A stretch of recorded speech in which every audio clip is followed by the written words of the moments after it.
Winners rise and losers fall, reflexes sharp, minds and flaw. Gamers play, this never ends. CPL, where legends play. CPL, we fight tonight. Let us sing the storyline. From the shadows to the dream, we are the Coach-Pupil League.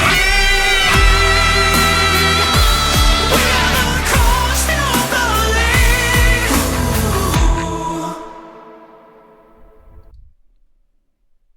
All right, hello, how are you? We have more games today, but first I need to check it on my buddy Stage and see if I can expect Stage to show up today. Well,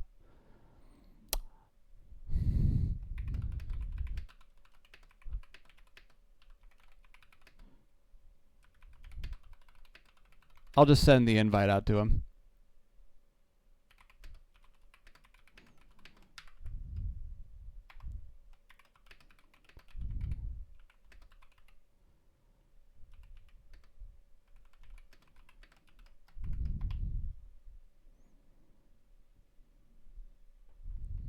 All right, so what we're going to do is we're just, I'm going to tweak the voice chat settings here. We'll just undeafen it, and we'll unmute it. All right, and we'll just see what happens. All right.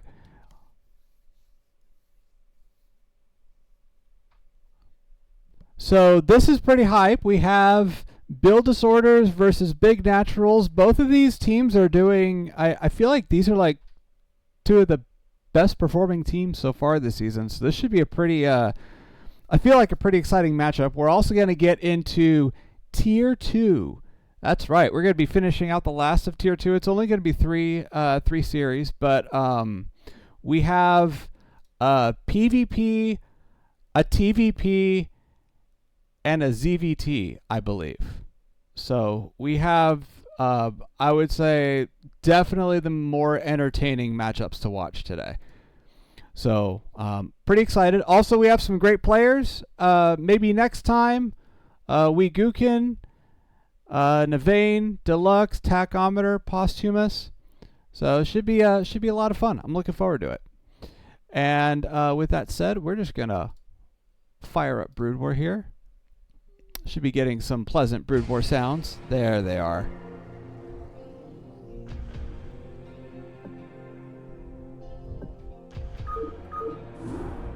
Go ahead and get the reps going. Thank you all for stopping by. Strawberry, Dada, and everyone watching. Thank you so much for supporting CPL today, and particularly I tend to feature the newer, the beginner level players. Although these guys today are going to be, I would call them probably more intermediate players. So thank you all for supporting the players and the league today. All right, opening up map 1, match 1.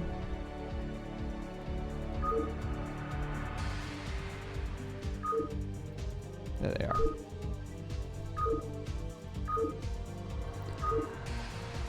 Okay, so we're gonna go right into a PVT, and it looks like Polypoid is the first match. Awesome.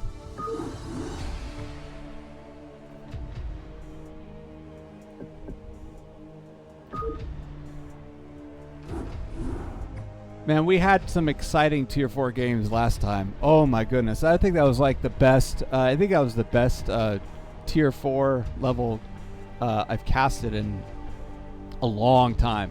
That was some really good games. All right. So the first one is going to be MaybeNextTime versus wuigukin. And here we go. Oh, wow. Really? My game screen? Thank you. Good lord. All right. All right. On Polypoid, in the top right are blue Protoss playing for the big naturals. We have wuigukin. And in the top left are red Terran playing for build disorders. It is maybe next time. Alright, and I'm going to go get my phone while the first 9-10 supplier or so kicks off.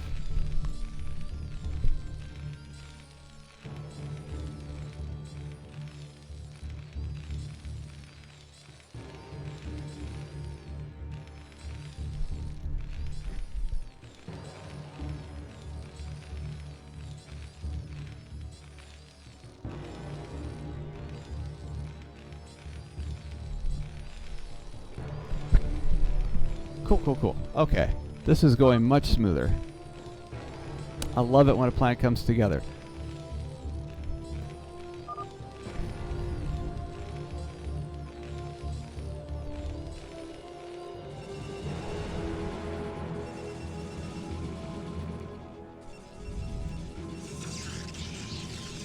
Very normal stuff so far.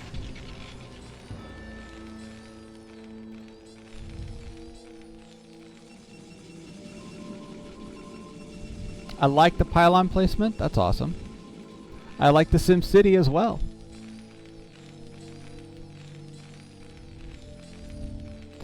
So for those of you that don't know CPL, if you're watching and maybe you don't know what this league is, but you're curious, this is a league that is dedicated to learning Starcraft. It is for everyone of all skill levels, whether you just started and you're like 700 MMR, or you've been playing for a little while and you're okay and you're like, what would that be, like 1700 MMR, or if you're like pure like AS rank, all skill levels are welcome to join CPL. This is a league that is dedicated toward learning what I would call the best game ever played. The best online game ever played, anyway. So, this is a game that has so much depth, and it's been going on for over 20 years. So, always very excited to cast CPL games. And it looks like they're both going to get first scout on each other. Okay. Protoss is trying to keep the probe alive from the Marine. Terran does scout. I don't know if he got the second pylon here, but he knows that there's a core spinning, so he knows it's a goon build. Probe is trying to get up in here, but I don't think he's gonna. I don't think maybe next time is gonna. Oh, sorry, wuigukin is gonna have much luck. Bunker going down. Factory going down. Just finishing, actually. And we should see a Vulture, and we should see a CC starting pretty shortly here for maybe next time.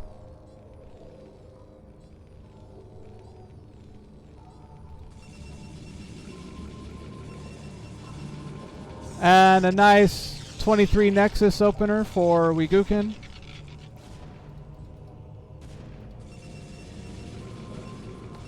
Oh man. First goon is clearing the SCV. And caught in the mineral line. Oh, that's annoying. Oh, sorry, that's the second goon. First goon is actually where he's supposed to be. First goon is over here.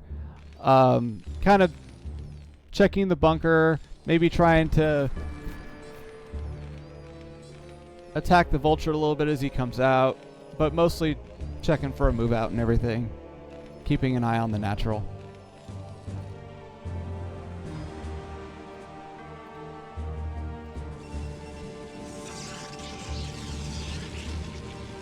And we have a second gate.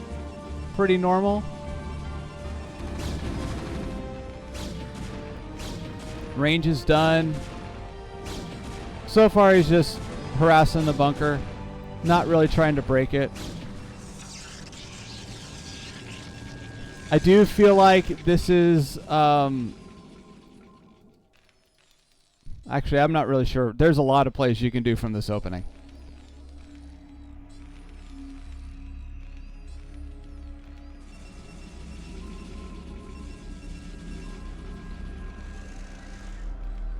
The Vulture does get out, but I don't think the Vulture's going to have too much luck because there's a Goon here, and there's pretty decent pluggage at the ramp.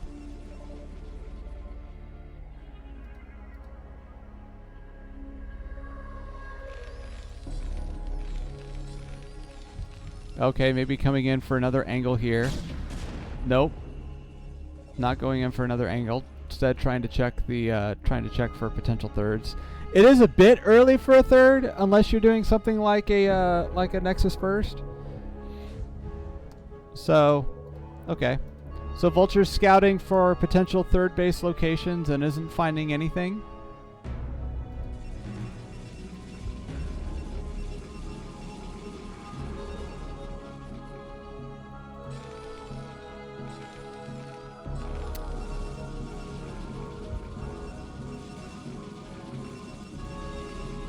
Protoss is macroing and kind of, it looks like trying to stabilize onto a 3-gate early game.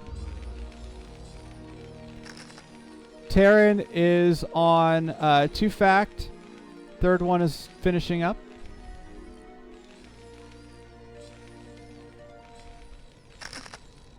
And so far this is a pretty relatively stable game. I would say that the Terran is slightly favored just because of the factory count and that the bases are even. But this is, you know, I mean, you can't really call this game state right now. Pretty typical. Dropping off some mines at the potential 4th and 5th locations and scouting the map.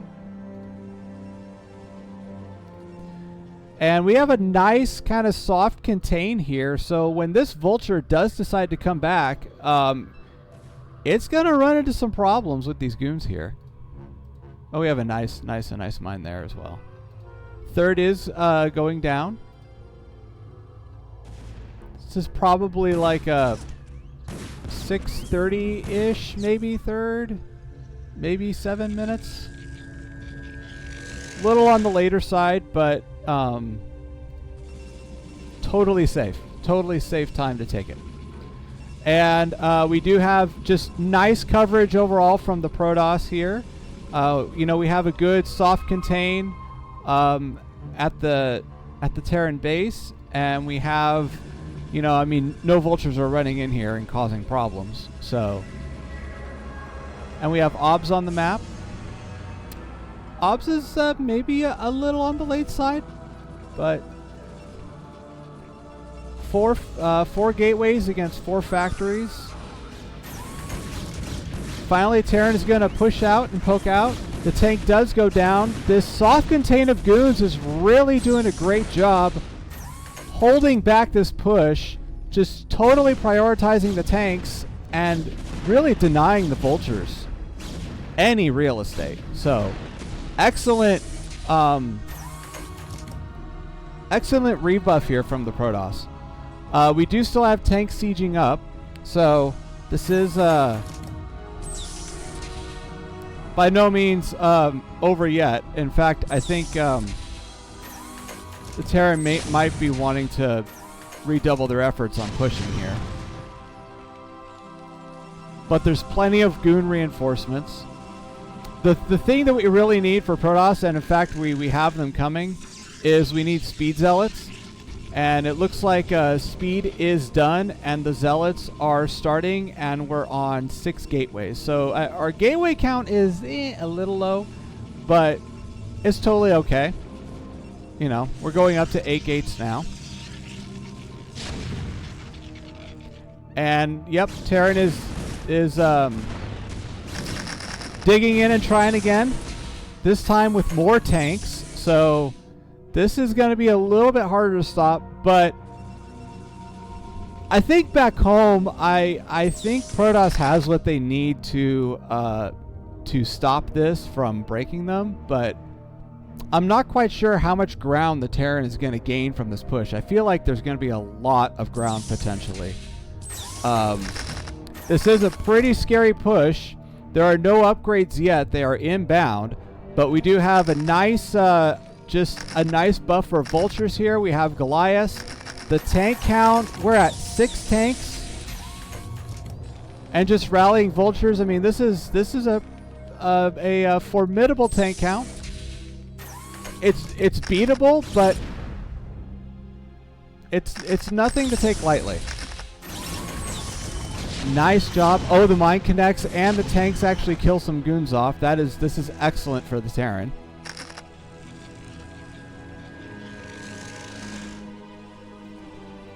Protoss looking to expand down here in the main and the bottom right. And it looks like the goons are going to try and move out. Maybe try and flank this army from a different angle. We have enough zealots for a zealot bomb. Oh, I was wrong. Speed just finished. We actually didn't have speed finished yet. But this army is just, oh, here we go. Goons are going to come in around here. Maybe try and threaten the Terran army a little bit. Maybe trying to get them to pull back. Diving in onto the natural is he gonna press the issue and threaten the natural, or is he gonna try and go from behind the lines here? I don't know. Terran is moving in, trying to threaten the Protoss third with siege tanks, and there, of course, there is a bunker going down as well. Nice fortified position with bunkers. This is hard to stop, but if these goons get this army out of position enough, he might be able to do like a pincer attack. Maybe, I'm not sure. We'll see what happens. But I'm really liking this for the Terran. Oh, does try and hit from both angles. Nice. So, oh, can he dive? Oh, he loses so much goons, so many goons. That's like 4 or 5 goons. Got to dive on the tank. There we go. Diving on the tanks with the goons.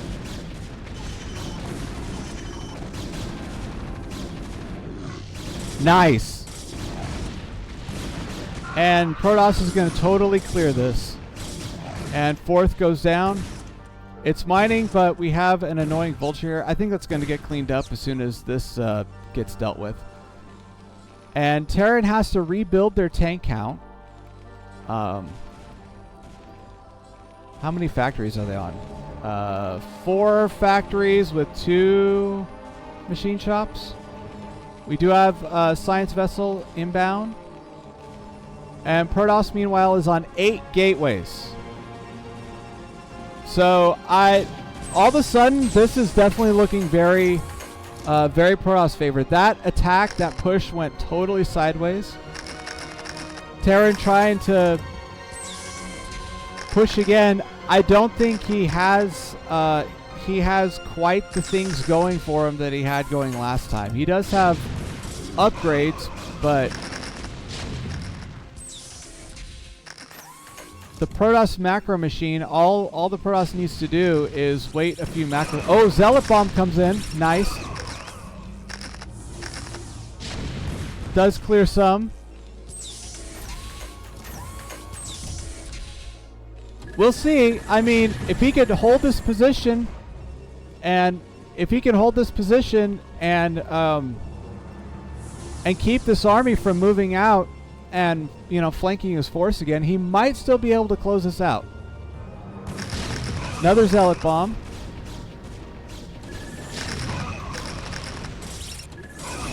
Nice. Oh my gosh. Excellent. That is just excellent use of Zealot bombing. Excellent. Terran is going to need more factories. Okay, we have more factories inbound. And Terran is going to need more tanks. I'm not sure if 2 tank producing things is enough. I don't really main Terran enough to know the game states, but Terran trying to catch up on macro here, and trying to take, and also trying to catch up on bases. A 4th is down. He's not mining from it yet. But yeah, he doesn't succeed in threatening the Protoss natural enough. There is a control group of goons that are just roaming freely on the map. So wuigukin can totally take this army from 2 different angles like he did previously. Or they, I'm not sure. I don't know. He's, yeah. My apologies if I got the pronouns wrong.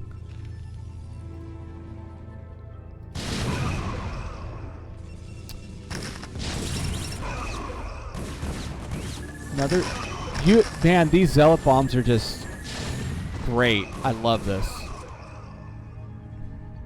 It is doing wonders in whittling down these tanks and keeping this force from really doing anything. And once again, we have the Dragoons kind of, really trying to get behind enemy lines for a dual angle attack.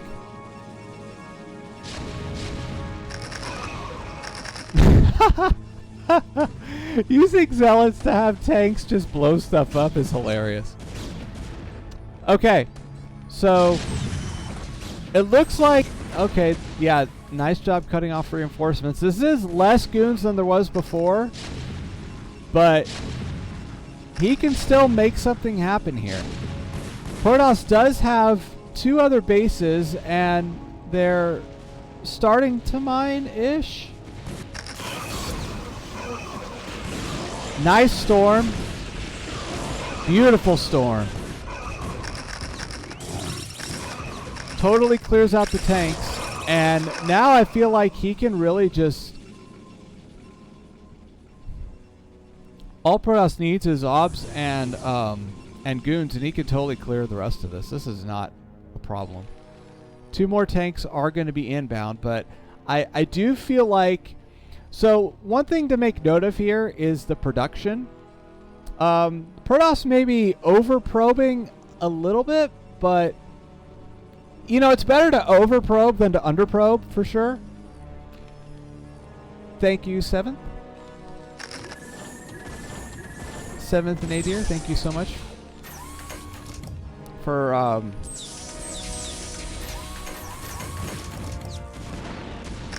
confirming that. So, the Protoss is over-probing a bit, but in this situation, it's definitely better to over-probe than to under-SCV. So, I feel like the Terran macro is not really where it needs to be this game. And, he is on, what, 6 factories? He's on an okay number of factories. I think I would like to see at least 7 at this point, but I feel like the worker count is just that the economy is not where it needs to be for Terra in this game. So, as much work as he's giving the Protoss with these constant pressures, he doesn't really have the macro, I feel like, to really max out at this point. I might be wrong, but that's kind of like what I'm reading. Protoss is completely mined out of both of these bases. Really just trying to break this so he can move out and mine. Like, yo, I just want to make some money, dude. Like, come on. But Terran is not having it. These tanks, this contained pressure has been pretty much constant this whole game. So, despite the low worker count, MaybeNextTime has done an excellent job of really keeping the pressure on and really keeping the Protoss stuck here. These probes cannot go and mine anywhere. So he can't just transfer probes to other, to his other Nexi. And the Terran's, what was this, the 5th base? 4th base. The Terran's 4th base is coming down. So that was the 3rd, my mistake. We do have Arbiters out. But, we have Goliaths and turrets, so, we can't just run out and A-move quite yet. And it's even on upgrades as well. So I'm not really sure, like, it's like we're kind of, it's like I'm kind of waiting for wuigukin to kind of pull the trigger on something. Unless maybe he tries to do some sort of a drop or something. I don't know. But Terran is definitely still not building SCVs. He has the infrastructure to catch up on macro though.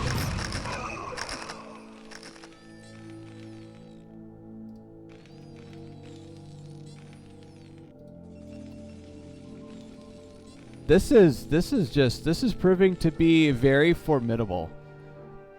You know, despite the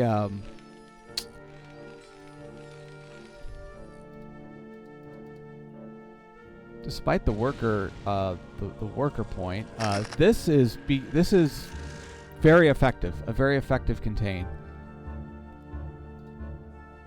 And the third is now mined out.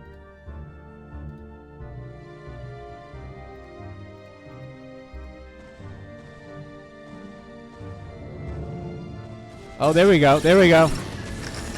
I was looking at the mini-map. We do have a recall. Finally, something is happening. This is good. I was like, we need to make something happen because we're stuck and we're not mining. So I do like the play to recall. I totally missed that on the mini-map. But I do like it. This is really good.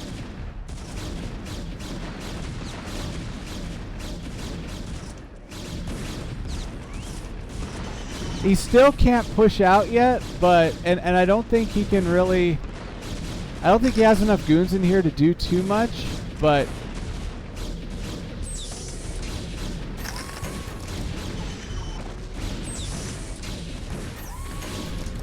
I don't know. I mean, okay, so he's got a couple gateways down here, and he's building a couple gateways down here. Okay, so this is good.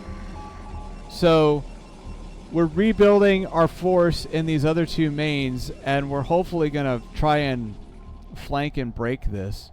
I feel like once we can break this, we have the macro to just pretty much A-move and start taking out bases. Nice job going after the fourth here. Pull in SCVs. Zell Unique, thank you so much for stopping by. Good to see you.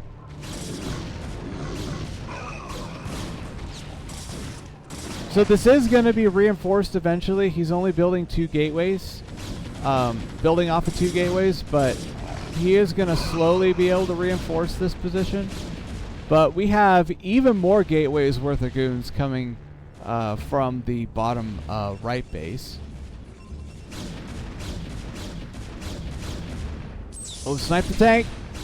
Oh, yes! Before he even gets a shot off. Tanks are, oh yeah, dive on it. There we go. Making the Terran work for this base. Okay, so the reinforcements do come. I think he is going to clear it out. Yeah, no, he's going to have to dive on the tank again. Wow. That was oh wow, nice. I was going to say that was unfortunate giving the Protoss free worker kills, but these SCVs are doing work. They're fighting them off.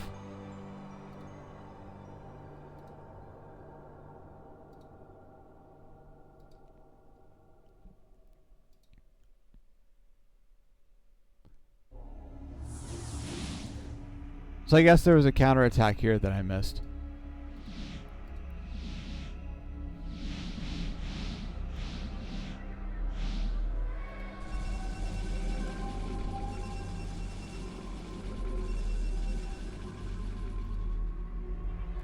Boy, this is rough. We're really trying to figure out how we close this game out. I do like that we've threatened this base, and I don't know if we're going to be able to clear this one, but maybe we could threaten this one up here.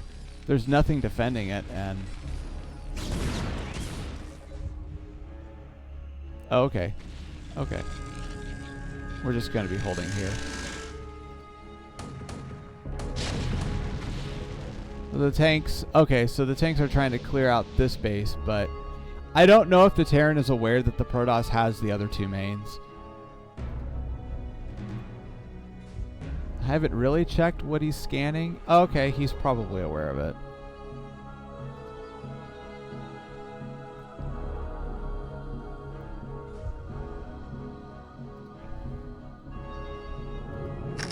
Another recall coming here at the choke point, but the mines just totally wiped this clean. Oh my gosh. That was a very unsuccessful recall.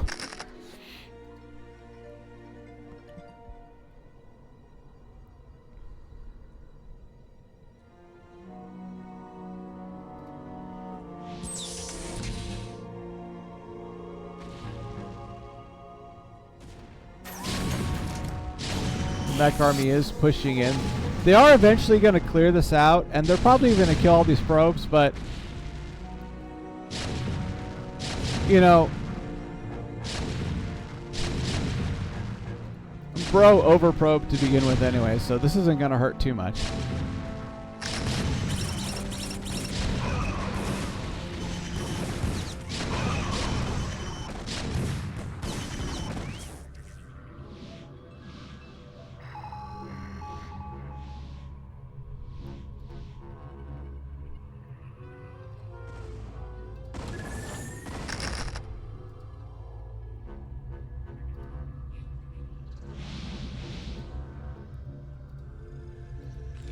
I don't know, man. I don't know if this is... the more I'm watching this push just move forward, and the more I'm watching these recalls not work, I really don't know if Protoss can pull this out.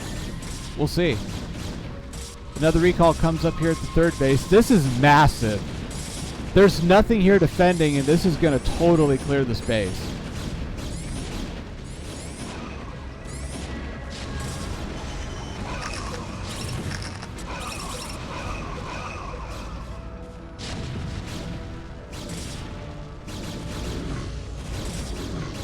CC is going to go down completely, so the Terran, if they do stabilize, they are going to have to rebuild. But there's two more SCVs they're just going to be given away for free. Yeah, this base is definitely for May.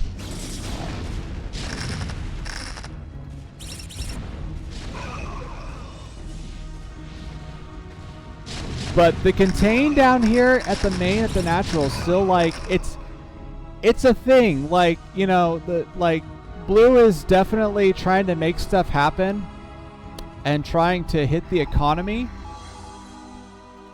But I feel like, you know, hit the economy and then clear this, I feel like is maybe the thing. Because once he takes out the economy, Terran can't really rebuild this massive army. Not anytime soon, anyway. So it looks like Terran is going to try and push the Protoss bases down here in the bottom left side of the map. There isn't much defending. So this might actually do something. Now there's no... okay, I was going to say there's a couple tanks with it. So yeah. So this might actually break this position. We'll see.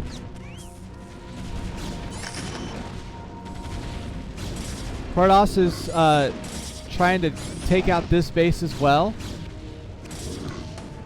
But if Terran can threaten this, I mean, you know,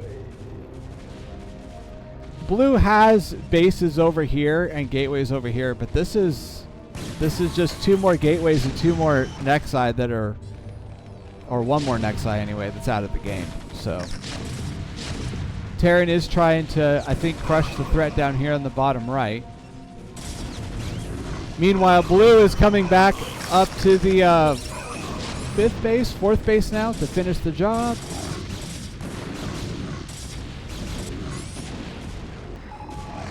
I do think this base is going to get cleared. Finally. And once this base gets cleared and Terran and Terran loses their mech, I feel like that's game over. So This is, I mean, despite all of this constant pressure from Terran, I feel like blue is really making the moves they need to close this out. This is gonna, I do feel like this base is gonna fall. There's not much here defending, but we still have more gateways over here in the bottom right. And another mining base. So I feel like blue can definitely recover from losing bottom left. But the big question is going to be, how are we going to clear this mech?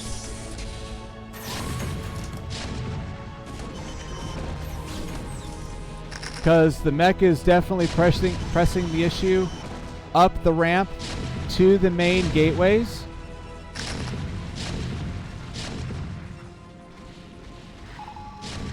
But, you know, a good macro push up here with speed lots, which is what we're building here, I feel like we can make magic happen. So, bottom left is going to fall. Slowly but surely it's going to fall. But blue is gearing up to do exactly this. Really try and just erase this army from the map. And once he does, Terran really can't rebuild the army. They can't rebuild the economy, not in time, you know. So I really feel like this is the big moment we've been building up to this whole game.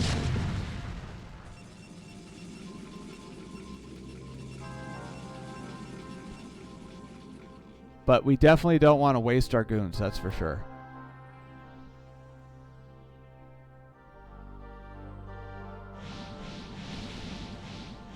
So Terran does rebuild their third here, but they have two more command centers they need to stabilize on before they can even hope to really reproduce out of this many factories as efficiently. We are trying to build 3 tanks at a time, so I do like that, and we've gone up to 7 factories, so I do like that the Terran macro has gotten to at least a point that I'm familiar with. But this goon force is not having this recovery, that's for sure.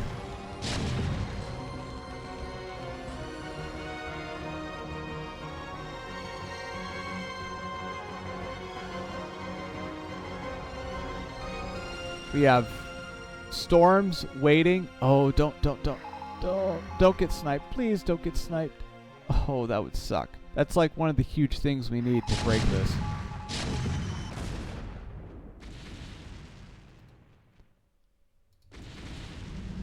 Bottom left gets cleared and Terran is trying to take it. Terran is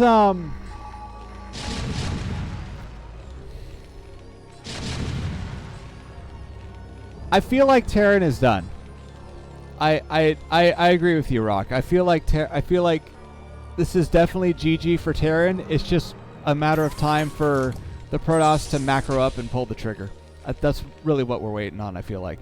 Because we have 7 factories, we have 16 SCVs, we have no economy, we have no command centers. All of our command centers are toast. We have nothing. But we do have this mech force that is just, you can't push into this, move into this very easily, directly into it. So I feel like we're waiting on blue to macro up and then really kind of take this from behind the lines. Yeah, there is an arbiter building.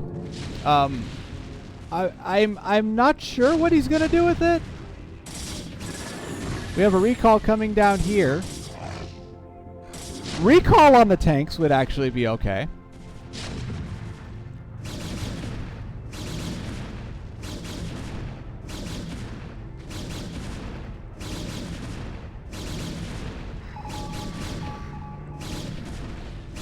But yeah, once this drops, this is GG. But he's still, I mean, this is like, he knows this is like, I gotta clear this out. And even then, he still may not win the game. So So he's moving in to clear out the main production. There is an Arbiter with like some Storm in here. He can maybe like kill some tanks, but I do feel like this is going to drop. But we have, you know, production elsewhere on the map, and if we really want to, we can build more gateways. So going after the reinforcements at the natural. This is a pretty big army. This is like, you could just brute force your way in with this army. Nice. Zealots get on top of the tanks. Goons clear it. Beautiful. Terran is going to be forced to pull back. Oh my god. Oh, this is definitely over.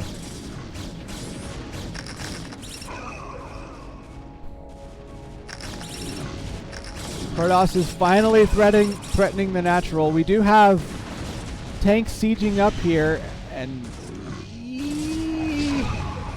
oh, nice. Okay, stasis. Beautiful.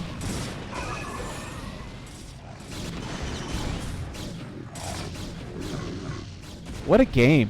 What a game this is. Oh my goodness.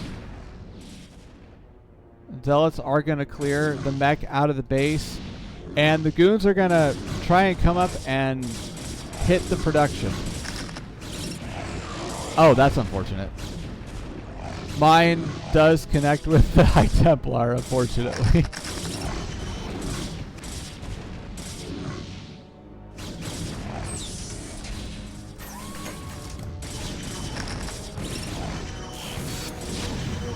Honestly, I like this call better. I like the call of not directly engaging with the mech army better and threatening other locations and making them pull back.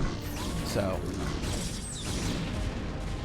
I really like this decision here from wuigukin to just find a good alternative to trying to take out the army directly.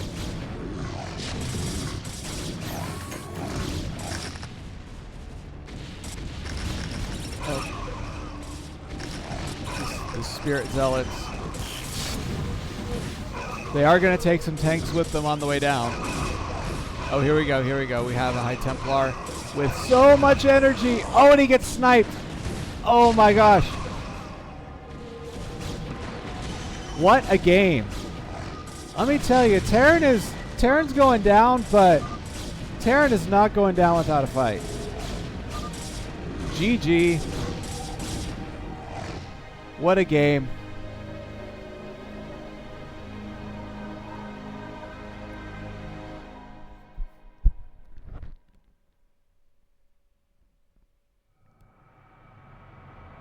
Okay. All right. Okay, so let's we're going to tap out of this rep and we're going to get stage hooked in here.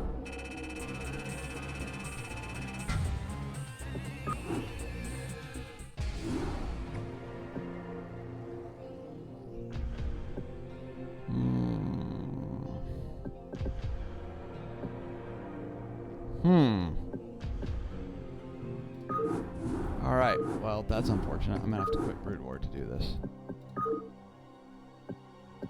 Okay. That's alright. We'll get... Alright. So we got staged in the house today. Put this audio on. Okay. Oh, it's me. I see.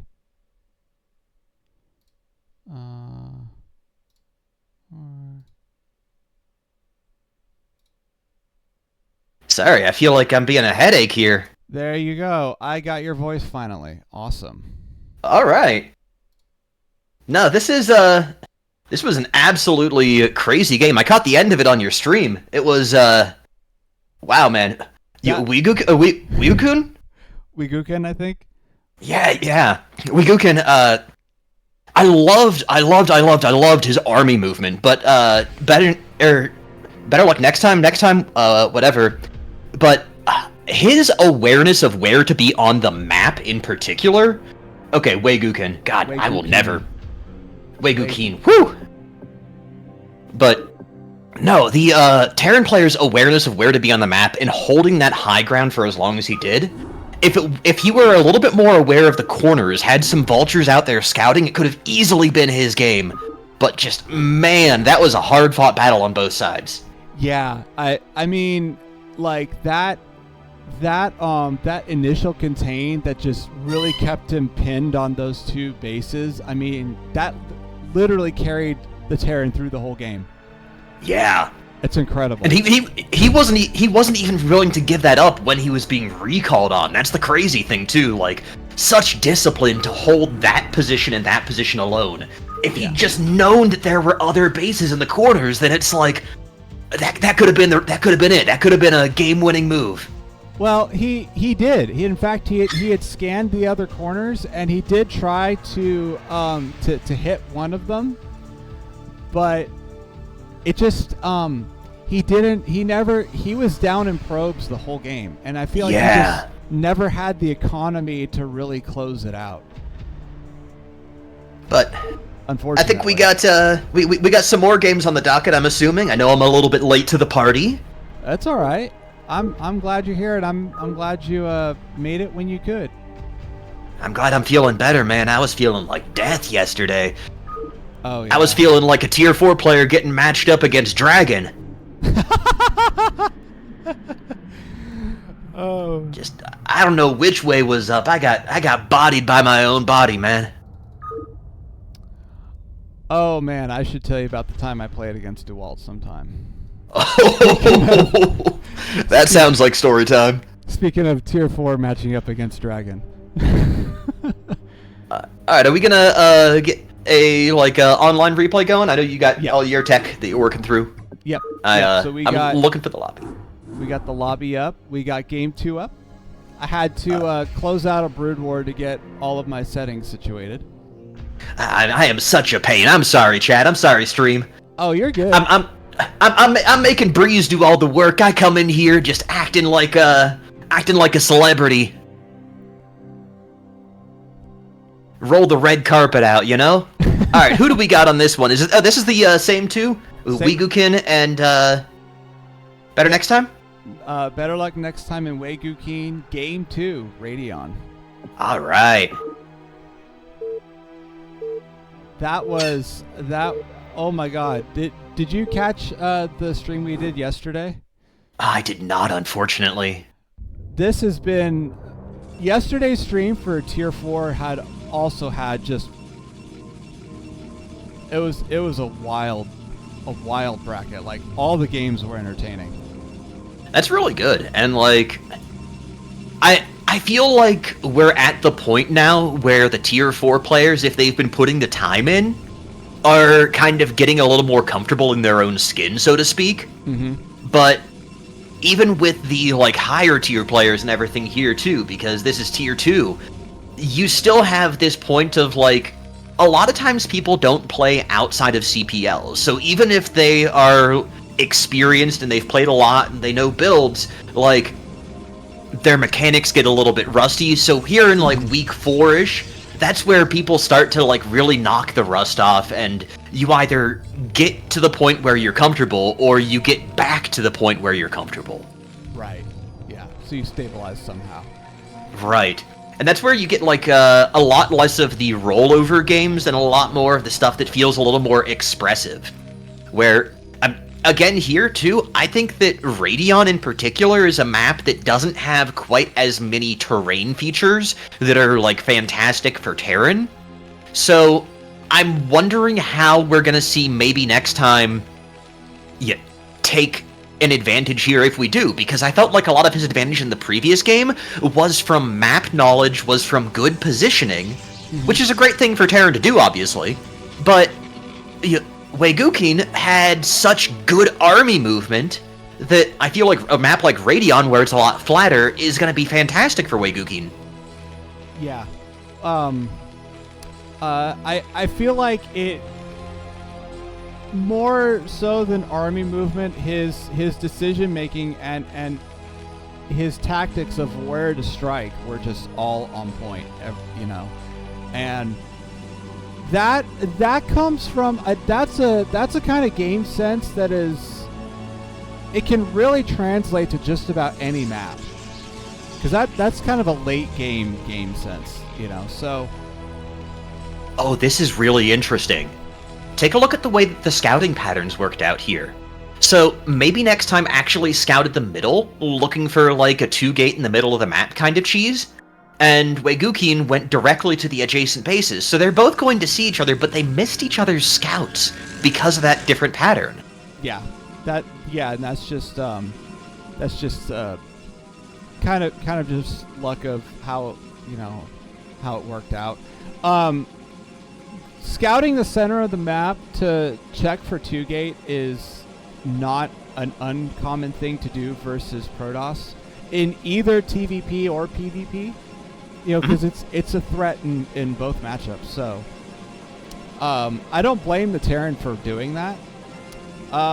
But you know, from last game, I really feel like Terran doesn't need to 2-gate because Protoss doesn't need to 2-gate because we've seen that the Protoss can totally navigate it to a close in late game and contained in the main and natural. I think that on this map in particular, like that scouting intersection is less important as well because the ramps are wider on Radion, but if it's a map like Polypoid that uses the vanilla ramps, then you can actually block the scout with one worker. So it would be a way of, like, if you see the scout there ahead of time, you can block the ramp with one worker and prevent them from getting in and seeing anything. Now, that's not something that's actually useful in the majority of cases, but if you're feeling really cheeky and obnoxious, then it's something you could do. So, it's 4 minutes in, and our early games have stabilized a bit till we know their an idea of their early game plan. So we have MaybeNextTime here in the bottom left, the red Terran, and MaybeNextTime is just going into a normal Vulture first expand and going right into 2 factory. wuigukin in the bottom right, the blue Protoss here, is doing a 23 Nexus, and this is exactly how he opened last game. He has his first Dragoon at the Terra Natural to spot any 2 factory move outs or anything like that. And he's going right into Robo and starting to mine from his natural, and I'm assuming he's going to build a 2nd gate here shortly, maybe a 3rd. It is 30 supply. He might actually go for 2 gates. Oh no, he's going fast archives. I see. So he's skipping the gate and he's going right into DTs. So Alright, I like this Dragoon chasing down the Vulture here. wuigukin just really occupying a lot of space. One of the things also that I think is really interesting here from MaybeNextTime's perspective is he's only got 2 Marines in the bunker. Now that seems like a very minor difference, but getting the 3rd Marine usually involves a very, very, very tiny SCV cut. It's almost like cutting a corner. But if you're optimizing really hard, then it could be that you're trying to get the little tiny bit of economical edge. At least I'm pretty sure about that. I might be completely wrong and making this up. So it looks like, I'm assuming now that we have 2 gates, we're going to drop 2 DTs here. Yep, so 2 DTs. Yep, there they come. 2 DTs are starting, and we have the shuttle on the way. And Protoss is poised to take a 3rd.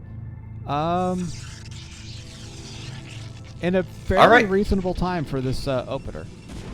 MaybeNextTime is well prepared to deal with this, though. Has missile turrets going down at the natural and at the main, and has mines completed as well, so understands the timing that he's dealing with for DTs, and has kind of guessed that that's going to be the opener here, or at least is being a little bit on the safe side.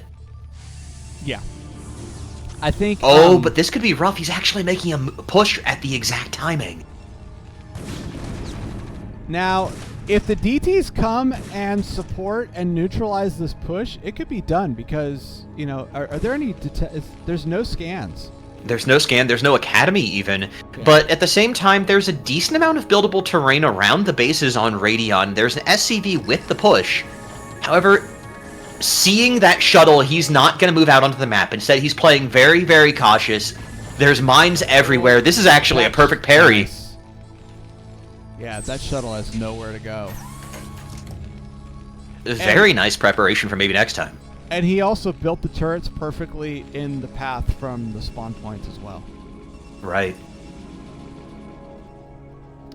So we do have a third Nexus coming down for Protoss. It looks like this is probably closer to a 630, 645 Nexus, I would say. It's a little on the low side. I feel like maybe next time has given up the idea of a push for now. And instead is just going to try to macro up a little bit, get his factory count up. We have 4 fact now. I'd like to see a 5th one before he really settles into this, I think. Yeah, especially like, you know, if he had a scanner, it would be easy, right? You just scout what the Protoss is doing, and, you know, you try and compensate right. with factories accordingly. But, you know, he's facing this build kind of blind. True. Because he doesn't have them. And the scanners are coming up right now, actually. The Academy just finished, and there is a comsat being built. And this is the point now where that push is coming. So he's going to a push supported by the comsats because of the fact he's aware that the DTs are available. Now, the problem with this is he's only got 1 comsat at the moment. That's only going to be 1 scan. So if you bait out the scan with the DTs, then that means there's nothing to scan them again because there's only 1 comsat being built. This is a very, again, corner-cutting play from maybe next time. We're going to have to see how he plays this and how effective it is. Does he hear the DT? Ooh, there's 2 of them. That's beautiful. Gets the scan out, and gets both of them. Okay. And now we're going to be starting to go into that buildable terrain not too much further. That's where, yeah, we're going to get the turrets up now, so those DTs are going to be nothing. But Protoss macro is kicking in up to 8 gateways, and I do believe... I don't know, do we have Zealot legs done? Nope, they don't. They're not done and they're not started. But it's not even, yeah. 8 gateway Zealot. I mean, this is kind of like the game state, one of the game states where Protoss can just start to really lean into macro mode here. The other thing, too, is wuigukin has snuck a probe out onto the map again. So this is a replay of what we saw in Polypoid, where he just uses the little backdoor out of the third to get onto the map as soon as that contain starts, and says, alright, you can go ahead and keep me locked in, but you're not going to stop me from getting extra bases. I'm going to take a main, and everyone knows that once Protoss gets another main and gets it fortified, it is really hard to take that out. It's so hard to go up a ramp. And I really love that he's building the main on the Terran side of the map. It looks like is what he wants to do. Generally speaking, like what I've picked up on is that, you know, you build away from the Terran if you're, you know, if you're not confident you can beat them at a push. But if you're aggressive and you think you can totally take them out, you could totally build like a 3rd or a 4th that's a little bit more forward towards the Terran. So I love that he's hiding this on the Terran side of the map. It's a little gutsy and a little counterintuitive. Ooh, that mine hit right there on the cutoff army was pretty nasty. Yeah, it's always painful when those things connect and you lose a goon for free. So this little army right here is actually going to be what the game revolves around right now, because until this is cleared, the push from maybe next time is basically like finite power. It's not going to get any stronger. It's still a strong push, and it's pushing onto the 3rd right now, but it's not going to get any bigger. And in fact, ooh, I like what wuigukin's doing here and putting pressure onto the Terran 3rd. Terran trying to get a little greedy and take an unsecured 3rd. Yeah, and it's gone. Let's see what he has for infrastructure. So he has 5 factories at home currently and 2 machine shops. So he can build 2 tanks at a time. I feel like he's going to be able to reinforce this immediately, but if he loses to, like look at this positioning right here where you have this bunker and these mines. All you need is an OBS and some goons, and you can clear this right now. So Right. a little bit of bad. That's what he's doing. Okay, yeah. There we go. So But okay, yeah. Maybe next time is not even bothering to try and hold on to his push right now. Like microing the vultures a little bit, just A-moving them. But otherwise, I think he's focusing on his base right now. It's not worth trying to save this. nice. wuigukin is totally diving on the tanks. Nice zealot bombs and just totally taking this army out of position. I do like the idea of focusing on the base and the macro though, and really trying to get the production going and really trying to get the economy going, because I really feel like last game that's where he lost. Right. So, in the interim here, there's a couple of interesting developments. One, the barracks went down for the Terran player. Has to rebuild a barracks before he can make any more factories, so he was cramming out a couple more factories and buildings before that got finished. Two, the Terran has assaulted the hidden fourth of the Protoss and made his own hidden base up in the top of the map. I don't think that wuigukin is going to find this anytime soon. Has the mines out here, too, on that high ground, try and cut off the advance. But right now, wuigukin really outnumbers maybe next time. And just has such a huge army right now that I feel like the only way this goes badly for wuigukin is if he gets pulled all over to the other side of the map a million times on wild goose chases. Yeah. So, I don't know. I feel like we're kind of seeing a replay of the last game, but in a weird way, I feel like maybe next time is in an even worse position. Yes, but doesn't have the contain. Like I said, I feel like maybe next time's strength comes from like map position, but Radion's not a map that really facilitates that very well. It's a very flat map. It doesn't have a lot of choke points. It's very wide open. This is great for Protoss. And just look at this engagement. This is disgusting. This is why, yeah, this is just... This is game ending. This is game over. Yeah, this is GG. Nice. This is why, Protoss macro, I mean, when you let it fester and you lose tanks and you don't deal with it, it can just often win games. And I feel like, as strange as it sounds, I feel like just letting that contain sit there as you try to push onto the third, and not trying to at least save the vultures from there, was probably the fatal flaw for maybe next time. Because there's just so much of a supply differential that he found himself at that point, that it's really hard to come back from that, especially because, like, Terran's buildup is so linear. You need your tank count, but you also need your vultures. Like, you just need a lot of bodies for the mid-game, and losing so much on that contain, it's game-ending. Absolutely. All right, so I'm going to take a short, hopefully maybe 5-10 minute-ish break, and then we'll start the second series. This is going to be a PvP. Navane versus DeluXe. All right. See you in 5. I'll be back in 5.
Oh, wow. Okay.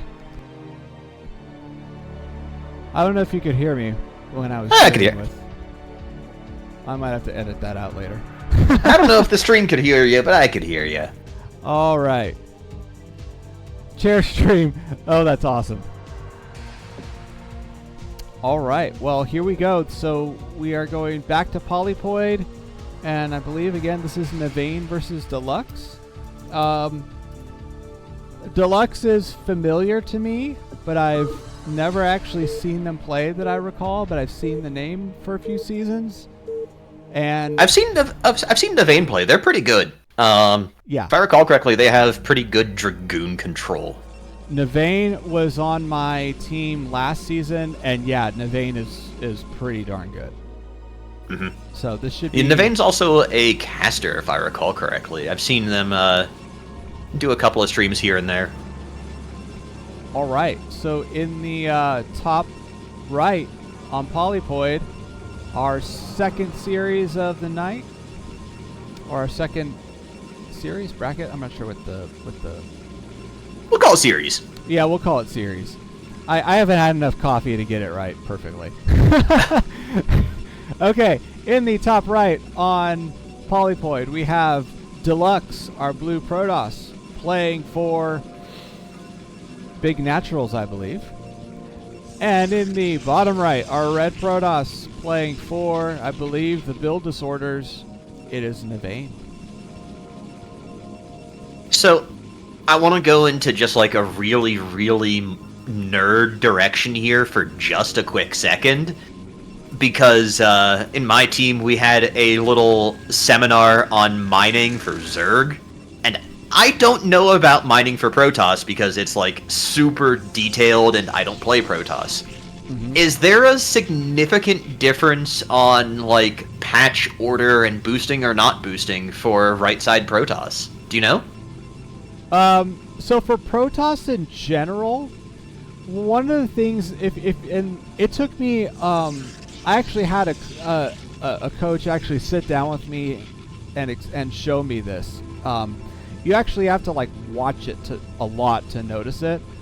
But with Protoss, the first 4 patches that mine the best, like, are the ones in which your probes will return minerals in a straight line to the top corner and the bottom corner of the nexus.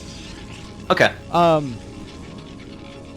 The mining efficiency has more to do with the different shapes of the command structures, the town halls. It has to do more with the different shapes of the town halls and the way the nexus is shaped. You basically want your first 4 probes, like ideally, to mine in those corners in a straight line. So you're often going for the same patches every game, so you can get that line formation going. Right. So the reason I bring this up, and like we actually have a 2-gate here from Navane, so probably not going to have too much time to go into the nerdery and everything, is that the probe pattern that DeluXe and Navane chose was actually different. And I don't necessarily know if it's something that was intentional or if they just have different preferences. But I feel like it indicates that DeluXe has a little more confidence in their mining, but Navane prefers a more stable opening. Now that's like all super unrelated because this is, if anything, but not a stable opening for Navane as he's going 2-gate, 3 Zealot. So, but we're going to have to see how it plays out. This build, this opening that Navane is doing is actually a very old school opening. It's a Bonnet style opening where you go 10, 12, 2-gate, 21 gas, and then you do a 3 Zealot push.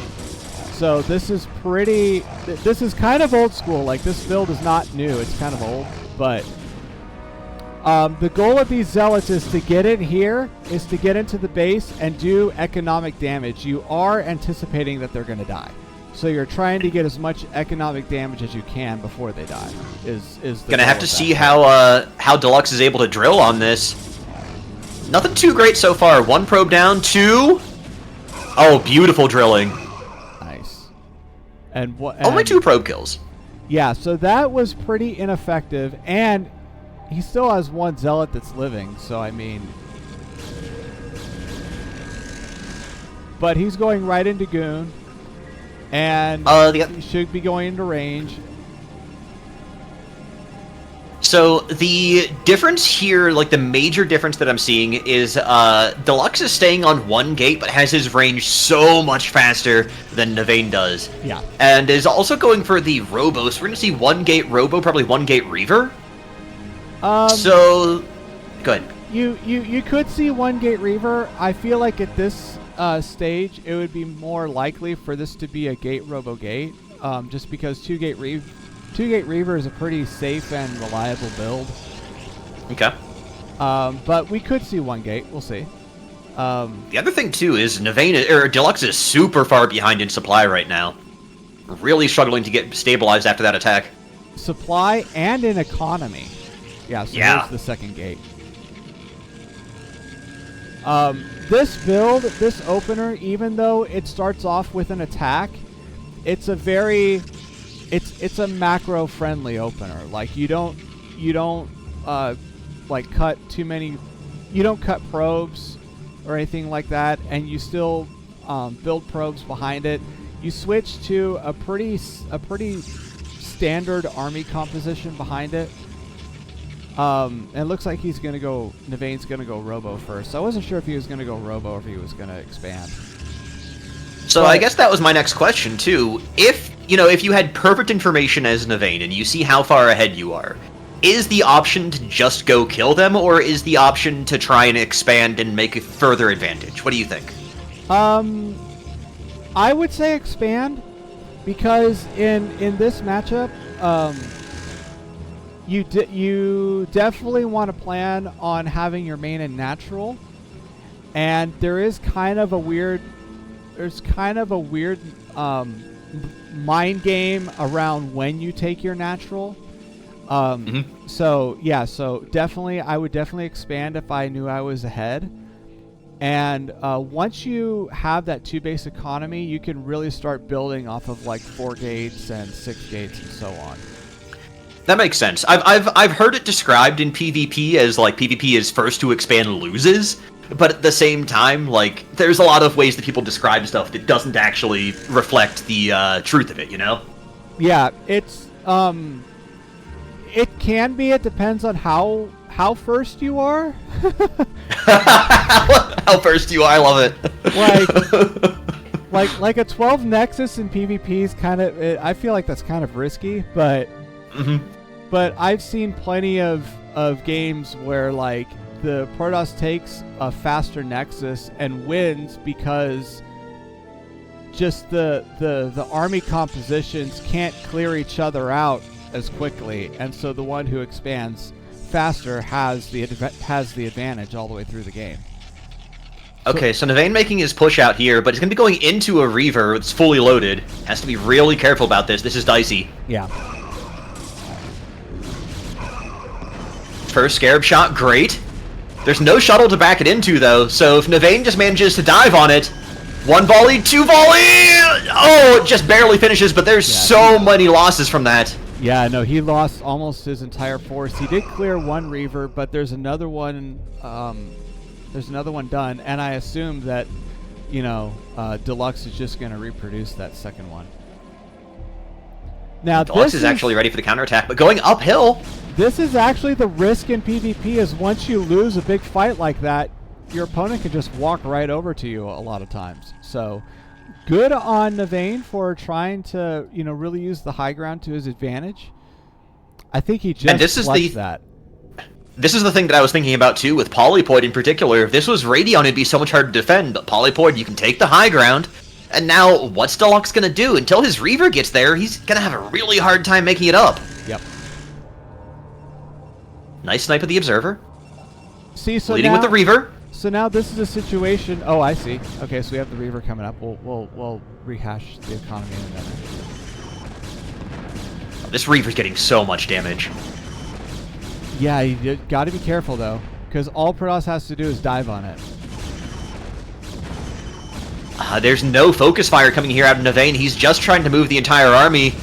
He's trying to even dive if he dives on it, he's not gonna be able to pick it off, I think. Oh no, he is. Get it! Just barely. The uphill misses were enough of a factor. And now DeluXe is going to take this high ground, but Navane has the macro. All he has to do is wait for a macro cycle, and he's going to hold. He's on 5 gates right now versus 2. And a strong, healthy 2-base economy. Yeah, so this is...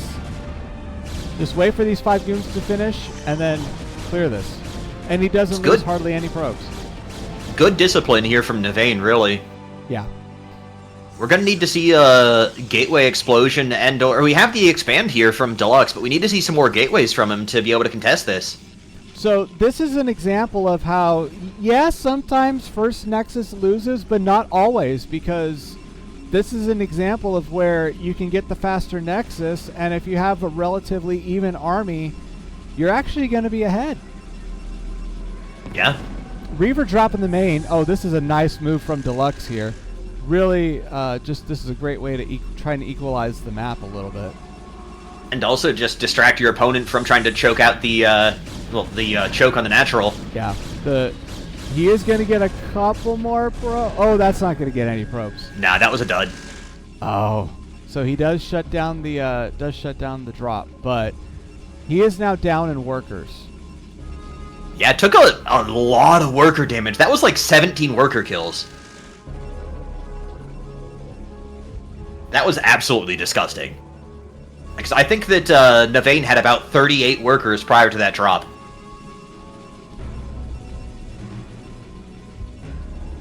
So he does need to rebuild.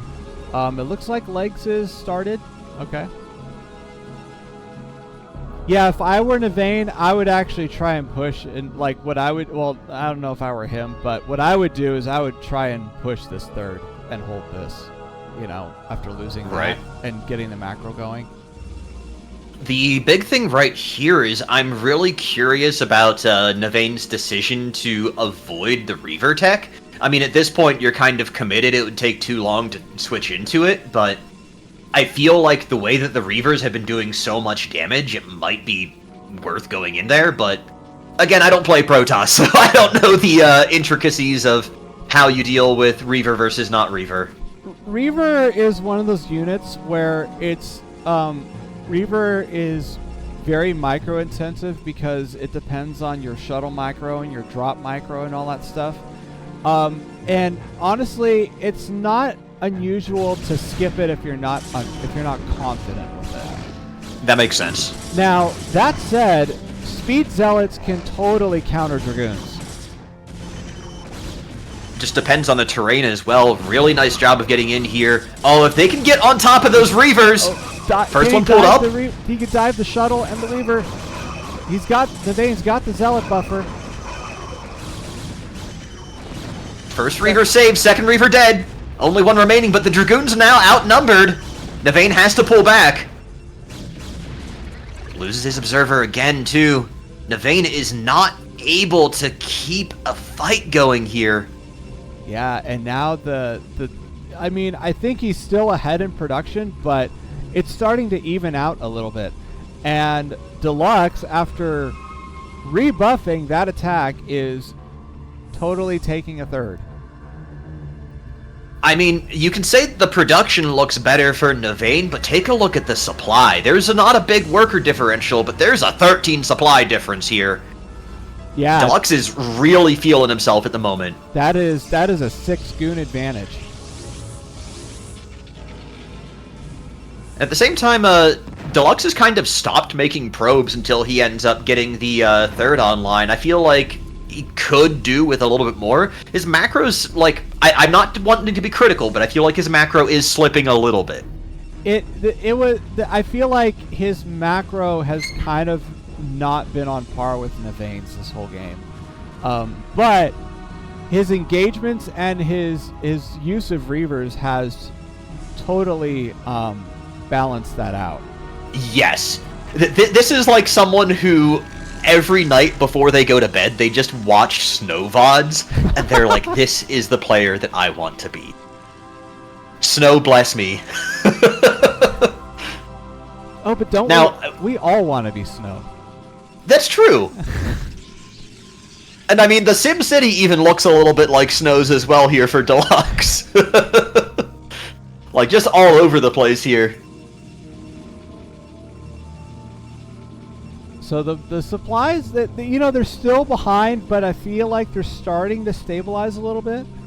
Navane is now on 6 gateways, while DeluXe is still on 4. Yo, it's Flash. Thank you for the follow, man. Alright, 2 Zealots out scouting for Navane, just trying to see if there's been any extra, like, sneaky bases taken. At this point, we're officially into the macro game, so you do need to have scouting out there, you do need to have an idea of what's going on the map. And so I do like that, but I feel like it would be a little more sensible to be observers, but at the same time, Zealots are fast, Zealots are cheap, and Zealots can kill off probes if you happen to run into one. Yeah. And Navane is on a very healthy economy, by the way. So now we're at 2 shuttles with Reavers. This is actually really hard to control. A lot of Protoss struggle with this. And one of them just gets absolutely crushed. Oh my god, yeah, these shuttles are immediately targeted. Only one Reaver remaining. We have storms. I mean, we don't want to overextend and lose everything, but we can totally storm the goons. It doesn't have the energy. It doesn't have the energy to storm. Oh no. They're getting targeted down. The 2 TIE Templars are gone, and there's so many Dragoons here for DeluXe. This game's over. GG. What a game that was. Masterful play there from DeluXe overall. I just feel like the amount that he was behind in the early game, those Reavers did so much work, especially that Reaver drop. Like, wow. That was exactly what DeluXe needed. And just pulled a rabbit out of the hat, let's be real. I think he definitely took the better fights. I feel like Navane had the better macro, but he was not... I feel like he was overextending too much in these engagements, trying to kill the Reavers and trying to, like, end the game and stuff. And I just... Although, that could be a totally wrong analysis, and it could just simply be that's the risk you run when you don't go Reavers. I think also that's kind of the way it works with every single mirror match. The more I've played StarCraft and the more I'm kind of getting in tune with the game, is there's these critical inflection points where if you have an advantage early on, then you can push that and end the game. But if you have an advantage and it's not a huge one, after 40 supply, 50 supply, if you're up 13 supply, then you're not as much up as if you were up 13 supply at 20 supply. Right. So you can't end the game when you're up just a couple of supply in that mid game, but you can hold the map, you can contain, you can take more of it. Right. But when you're just trying to end it, when you're trying to play on low tech, that's where even having a small advantage isn't enough, and when you get dropped on, suddenly you're completely equalized. Yeah, and I feel like one thing I need to mention that game is just how effective that initial Reaver drop was. I think you said it was something like 17 probes. So Navane's economy was literally cut in half. So he had to and I don't think he ever really fully recovered from that in like the best way. But it took like 3 minutes to get back to even workers. It was crazy. Yeah. So that initial drop with the Reaver just did so much damage. All right, but let's see how they play on reading when they don't have as much of the terrain to take advantage of. Yeah, I really feel like I'm really curious to see how this is going to play out. I do feel like, stuff like drops and stuff, you do have to kind of take advantage of the terrain a bit. All right, in the top left, of Radion. It is our red Protoss, Navane, playing for the Build Disorders. And in the bottom left, our blue Protoss, DeluXe, playing for Big Naturals. Okay. So I saw someone over in chat as well saying that Navane plays on the classic textures and that changes like his perception of mining. But I'm also taking a look at the way they're starting this again, and what I'm seeing is that, yeah, I think that Navane is just an optimizer, like one of those people who's just compulsively like, I'm gonna do every tiny little advantage. And DeluXe is just like, yeah, I'm playing by the seat of my pants. I'm not too worried about getting all of the details done. I'm just gonna win. Very two different play styles you can tell from these openings. To your, I wanted to kind of riff off of what you were asking earlier about, you know, this the Zerg mining seminar that you attended recently. Yeah. Sponsored by CPL. That is correct. It was for my team in particular. We were all Zergs pretty much. So, I'm assuming it was about mineral boosting, and mineral boosting and also just optimization for trying to hit earlier layer timings in particular. You can mineral boost as Protoss. You can actually mineral boost as all three races, and in fact you do like that is something that you are encouraged to think about doing as part of your improvement. But I'm not sure how I feel about how much it really benefits Protoss at the low level. The way that I think about it, and like this is really kind of going into a bit of a tangent, but if you can do everything else and have attention to spare, then sure, go ahead and take your tiny bit of advantage. But if it costs you anything to do that, then all the advantage you would gain, you're losing because you're not doing the basics first. Right. So I'm seeing... And in this case, like, go ahead. I'm seeing both players. Navane is opening core first this time and getting a Zealot on 14, and of course, DeluXe is doing the same thing. So both players are opening the same way, but I'm really curious if Navane is going to actually do a 10-21 2-gate off of this, because I know he opened 2-gate last time, so I wonder if he's like just one of those, you know, kind of 2-gate preferential players. Or is he just more of a you know, your typical 1-gate player that likes to spice it up with that Bonneth build? The other thing too is right now Navane is playing in the dark because he had his scout blocked by DeluXe's Zealot on the ramp. Yeah. So DeluXe has no idea what Navane has no idea what DeluXe is doing right now. Now, if I didn't quite catch what the scout saw, but if the scout saw a Zealot and a Goon and he's being blocked, Navane can probably guess that DeluXe has about the same opener. And it was an... Okay, sorry, go ahead. And usually, if you're Protoss, like if you're playing a PvP and you get blocked like that, usually you're afraid of DTs. So Right, that's what I'm thinking. No, it was just a single Zealot block, just perfectly positioned on the ramp. There was no Dragoon yet, so literally saw nothing. Like, only saw the Zealot, and that's it.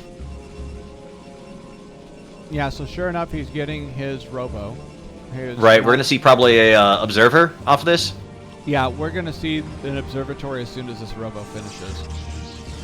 And we're going a second gate. Oh, sorry, we're going 3 gates. So we're going to go 3-gate Observer off of this. Nice. I like it. So not going to have a whole lot of economic room to wiggle around or get an expansion, but has a lot of potential to apply pressure. This is kind of like your very standard middle-of-the-road build, I feel.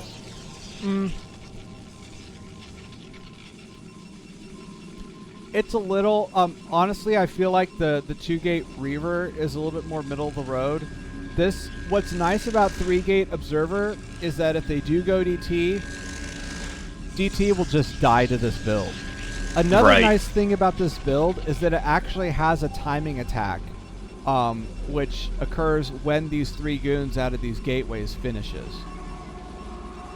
Now, unfortunately, Navane is kind of trickling across the map. If he gets too greedy here, could actually get crushed because he's temporarily outnumbered.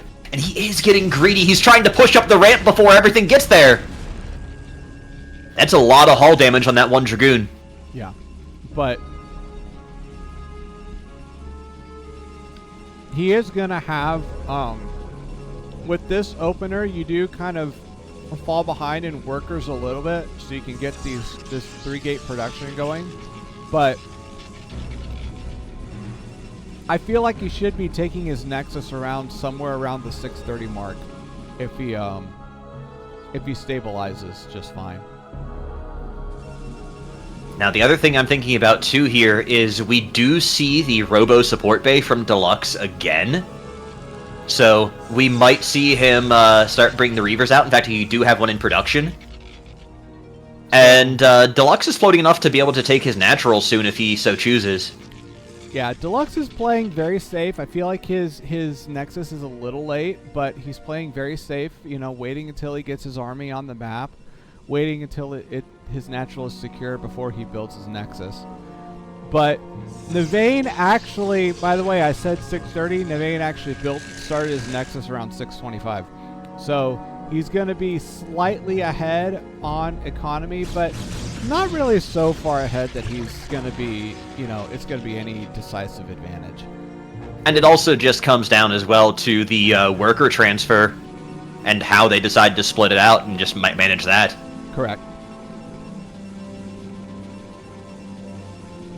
But yeah, the big thing here is Navane got a full scout of DeluXe's base before losing his observer. At least I think he lost his observer. I'm not sure where it went off to. So now Navane, not only did Navane open with a build, an opening that crushes DTs and has a timing attack window, he's also now going up to 4 gates while DeluXe is once again still stuck on 2. And in this situation, I do feel like Navane actually does have a noticeable advantage in both economy and production. I don't feel like you know, it's hard to say because with the Reavers, all he has to do is take a bad engage and overextend. Right. But I'm really liking his position at this point in the game.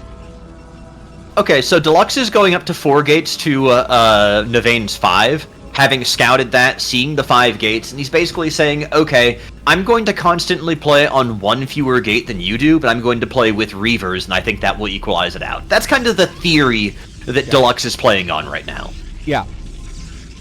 So, and that's I would say that is absolutely a correct read.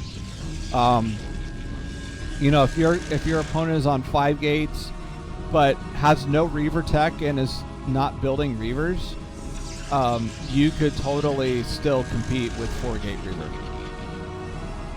Have a Forge coming down here from DeluXe, so potentially trying to play for the longer game, get some of those upgrades in there, or also just possibly trying to cannon up and have a little bit of brain-dead defense from drops, saying, okay, I dropped you last game, got a lot of damage, maybe you're going to try and do the same thing this time. I'm not, yeah, I mean, that's so, okay, so Navane is now going up to 6 gates. I think that's a worry, but I don't know if that's Navane's style. It does seem like he just likes to be pure kind of macro production, hit a power spike and run you over. At the same time, I mean, we have 2 bases well saturated for both players right now, and Navane has built up a substantial force, but is still behind on supply. Like, I'm wondering where his window to attack is. I'm wondering where his window to make a play is, because I feel like when you're playing this low-tech style, the longer that you wait, the less of a window that you're going to have. And okay, yeah, we have cannons inside of Navane's mineral lines, because he's like, you are not catching me with this Reaver crap again. Yep. Navane's starting to move out into the map. There's no real advantageous positions to take on Radion. There's a couple of very large choke points, but there's not many doodads, there's no high grounds. It's very hard to find a positional advantage on Radion. Both players are pretty dead even right now, by the way. Yeah. So I think Navane was just waiting for legs to kick in before he moves out. Checking the Now, third. if Navane gets out in this big arc, this is actually going to be really hard to move into, just getting so much surface area. But he's actually kind of giving out and moving to the center of the map, and allowing the possibility of DeluXe to move out into the wide open area.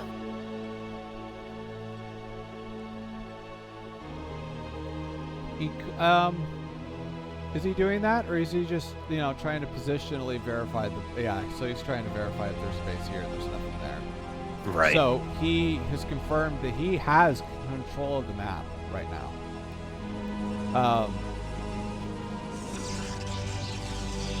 Trying to set up this big arc and everything, but... Okay, nice. Catches the Observer. 7 gates. Wow, that is a... Yeah, he's just firing on all cylinders, Zealots. Getting an 8th gate as well. Yeah, okay, this is... We have time to party. Yep. This is, we do have Archons mixed in. I do like this composition a little bit more for Navane, but, gotta keep an eye on the Reavers, because that's really the big thing that could really turn this, depends on how that works. Trying to run it down, immediately targeting one Reaver down. And like we said, when you have 2 shuttles full of Reavers, this is when things get really hard to control. A lot of players will practice and religiously work with 1 shuttle of Reaver, but 2 is so hard. Yeah. And this time, DeluXe getting absolutely crushed. His macro slipping, his Reavers are dying. And this is a massive, massive fight win for Navane. Yeah. And this is really just Navane being patient and taking a good engagement. Right. Having a bigger arc, having a better engage, having those Reavers pinned, and targeting down the Reavers that do drop out and expose themselves. Yeah, this is a beautiful, beautiful win.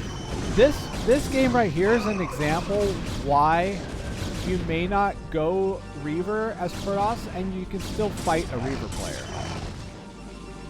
At the same time, it's not completely over yet. Once the Dragoons close the gap across the map, I think it will be over. But DeluXe is not ready to tap out.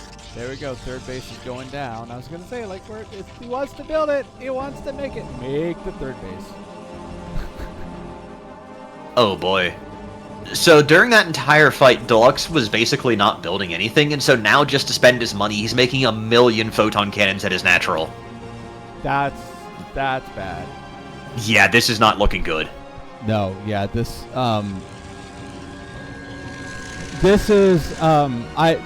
now, I think, the second game that I've casted this weekend where it's like, this is a clear case for why we drill macro so much at the low levels.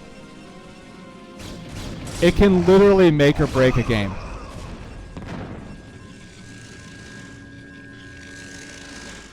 And this time, Navane is doing very well with his unit control as well, pulling back from the Reaver, not even letting it get a single clean shot.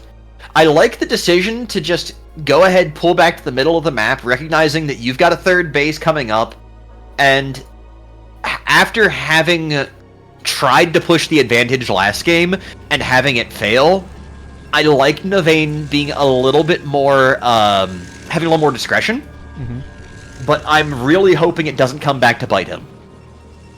I don't think it will, just because for the time being, DeluXe has not quite caught up in gateway production. He is about to. We see 1, 2, 3, 4, 5, 6, 7, 8, 9. Okay, we see all the gateways right now. This is a little bit more of an extreme in the other direction, where you're trying to go more of a gateway all in. Well, not all in, but it's not really all in. It's a macro build, but this is like really pushing your production to the limits on 2 base economy. This is a gate explosion, and I think this is because of how much he'd gotten behind on macro, just not being able to spend all of his income, so now he has to make more gateways. So this is going to be pretty rough, But DeluXe is working on Storm, did have the tech just finished, but doesn't have anywhere near enough gas to make that come in clutch yet. I mean, he's got a ton of Templar, though, so... I guess I'm wrong on that one. He's got a lot of Templar to get a lot of Storms out there, so much AoE for both players. This third Nexus right here is like a YOLO third Nexus. It's like we're either winning or losing off of this third Nexus timing at this point. Meanwhile, Navane on the 4th, going into full macro mode. Yeah, Navane is playing just a really clean... This is like... To me, this is like how a Protoss player should look. Just very clean and patient and methodical. Dude, these Storms are absolutely sick. Gonna take out that Reaver, but everything getting stormed on both sides. This is just coming down to who has the better Storms, and it's looking like Navane here. This time, I think they might be able to break the choke. Navane gonna push the agenda here, push the envelope, and try and make it in on top of all those photon cannons, but cannon's not the best against Protoss. Yeah, certainly not against this number of Dragoons. Like, at this point, the Dragoons can just, like, LOL at the cannons.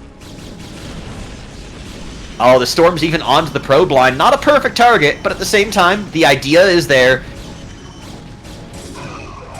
Zealot's not going to be able to do enough here for the fight, I don't think. Take down the Archon. They're actually surviving quite a bit here. And we do have another Storm that is pending. The Archon does go down. This is like a scrappy just one-on-one fight here. Literally. But the problem is there's so many reinforcements for Navane. Absolutely. Yeah, Navane has 9 gateways just constantly pumping. He's also got a fourth base that is mining. He just has so much going on for him right now. GG. The big thing that told me that game was won for Navane is the fact that he had double the supply at the end of the game. Like, regardless of the bases, or regardless of the worker count, just, he had so many units. They just weren't at that side of the map yet. Yeah. Well, the thing is that, like, a 200 supply off of a 2-base Protoss is very different than a 200 supply off of a 4-base Protoss. Right? That's very true, very true. Very true, right? It's like, one of them has a lot more longevity, and one of them is like, I pray I don't lose everything in one fight. And that's definitely the case where there was a lot of longevity there for Navane, and he kept spending the entire time during these fights. Yeah. His money is zeroed out. Meanwhile, when you see DeluXe fighting, it's just like, okay, when I'm doing these technical fights, these technical builds, my money is skyrocketing. That feels like my games, honestly. I'm rich! Yay! Oh, unfortunate. I'm actually having a hard time joining the game, saying there's no available slots on it. I'm sorry. Okay. Let me remake it. Okay. But yeah, that's definitely a case where sometimes you just fall behind on the macro. That's one of the nice things about like playing Protoss or Terran, is that you can queue up your production. And it's not like the best habit, but it does allow you to focus on the fight. Sure. All right, I see you in here, and we are going to map 3 for week 4, which is Neo-Sylphid. We had a lot of chatter about this in my team's Discord last night. Not a lot of fans of Neo-Sylphid out there. People thinking that Dominator is just a better version of the same concept. It's definitely, well, I mean, I don't know. I can see that. I actually personally like Sylphid better than Dominator. The pizza slices kind of annoy me, but this is definitely like an older style map, and Dominator is a more modern map. So that's definitely like, do you lean towards the modern style maps, or do you like the older classics? I think is really more the question here.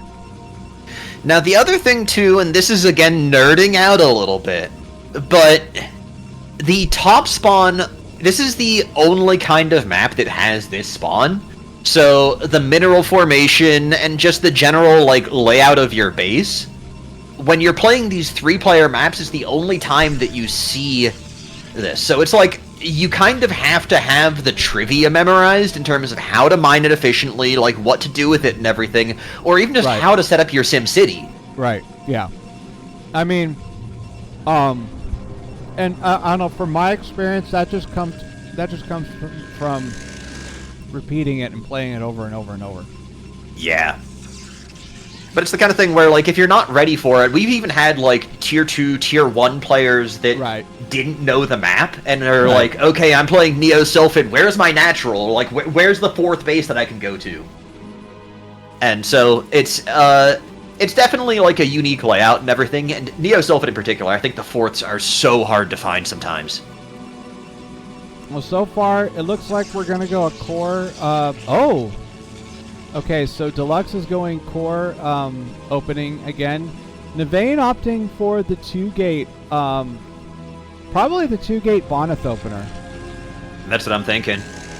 So, the other thing about this map in particular that is pretty interesting is just how hard it is to get into the main from the natural. Like, that choke point is really, really tight. Yeah. But you're not dealing with a ramp. The entire ground is flat. So I feel like, on one hand, Dragoons are really, really good. On the other hand, like, Zealots can also be really good. Like, there's a lot of interplay between your builds and, like, how you put this together in terms of getting the choke point or taking advantage of the lack of high ground missing in the entire map, pretty much. Yeah, I mean, well... It's definitely not, oh, my bad. Oh yeah, we don't have the, we don't have the game up! Get it together! That's funny. Oh, Maniac Ben, thank you so much for that, that was funny. If I had a dime for every time I done that, man. Alright. If I had a dime. That's alright, you're not missing much. It's still like 2-gate versus 1-gate, and it's still like, what, not even 30 supply yet, so I promise you're not missing a whole lot. So we got we got Cyber Core done, we got range starting, we have this 3 Zealot poke coming out again. The probe does get sniped, and this is an even more narrow choke than Polypoid, the first map. So right, yeah.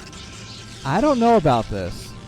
I think the Zealots can get in here though. They're just gonna walk through. There we go. That's how you do it. You just walk them on through. Like. So we had the same thing happen game 1, where DeluXe had to get good drilling, but was able to hold it off on the ramp better. And this time, oh, this drilling is not looking as good as it was game 2.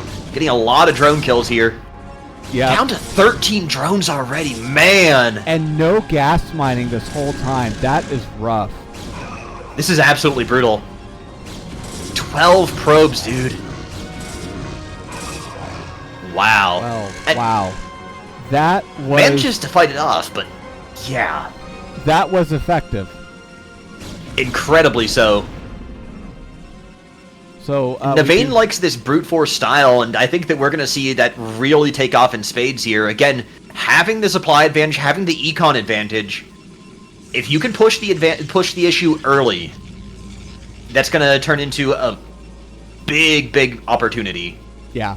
So what this build normally does is after you kind of lose that and you start goons in range, it does you do kind of hit an early inflection point at 6 goons. So he is starting goons 5 and 6 now. I'm curious to see when is he going to go robo again like last time, or is he going to be a bit greedier and take an expansion? Interestingly enough, DeluXe has actually decided to move into 3-gate versus this. So this is at this early in the game, this is actually a really good decision, because this is a point where you can definitely have a production lead off of 1-gate at this point in the game. Now hold on a second though, I want to bring up a couple of things. First of which, I don't think DeluXe has Dragoon range. And secondly, he's been cutting probes for this production. He is looking for a timing right now, and I don't know if he has range or not. He does. He does. He got it before. Okay. Yeah, it was building during his opening, so he does have range. But I mean, he is cutting everything for this production right now. If Navane manages to hold this push, then there is no backbone whatsoever for DeluXe to fall back on. No. Yeah, he's going to be relying entirely on this push. This is narrow. This choke is narrow, but this goon spread is really clustered. Falling back a little bit. Here we go. Dive down. Oh, I like this. On the Zealot. And getting a better concave from pulling back from his choke point. Yeah. There's no way that DeluXe is going to be able to push through this. Navane, as soon as he manages to retake his natural, I think he's going to be in a great position.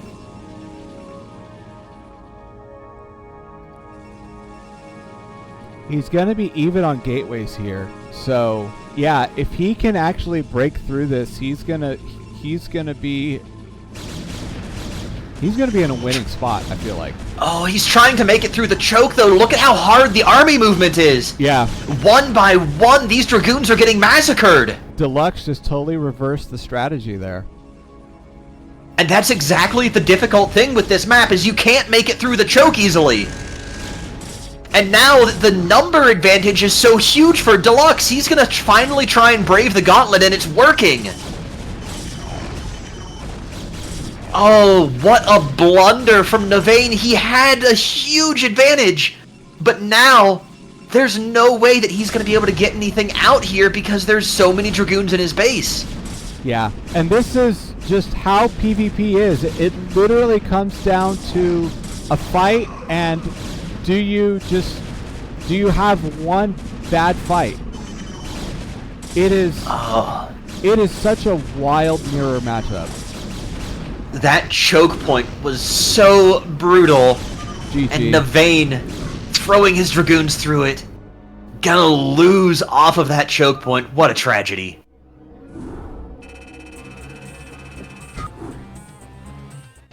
I hate looking at a post-game screen like that because, like, I've been grinding a lot of ladder, and I'm gonna need people out there in the chat to, like, pray for my mental health because it's been getting bad. But especially in mirror matchups, which is like everything on the ladder because everybody at my rank plays Zerg.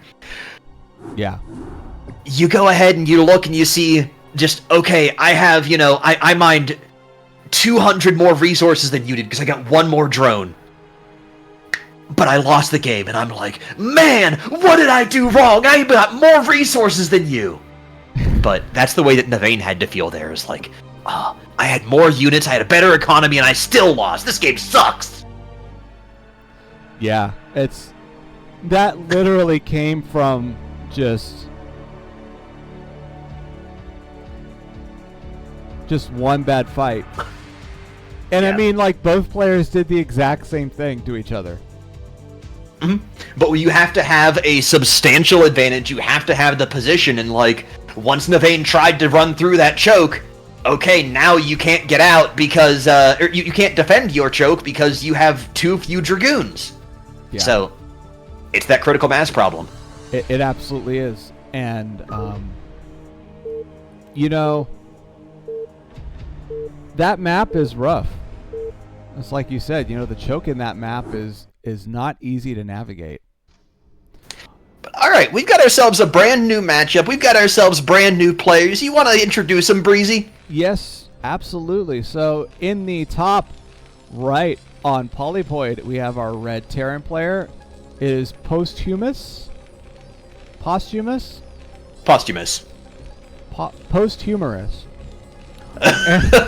He in fact does not have a funny bone. He's posthumous. Had it surgically removed. Exactly.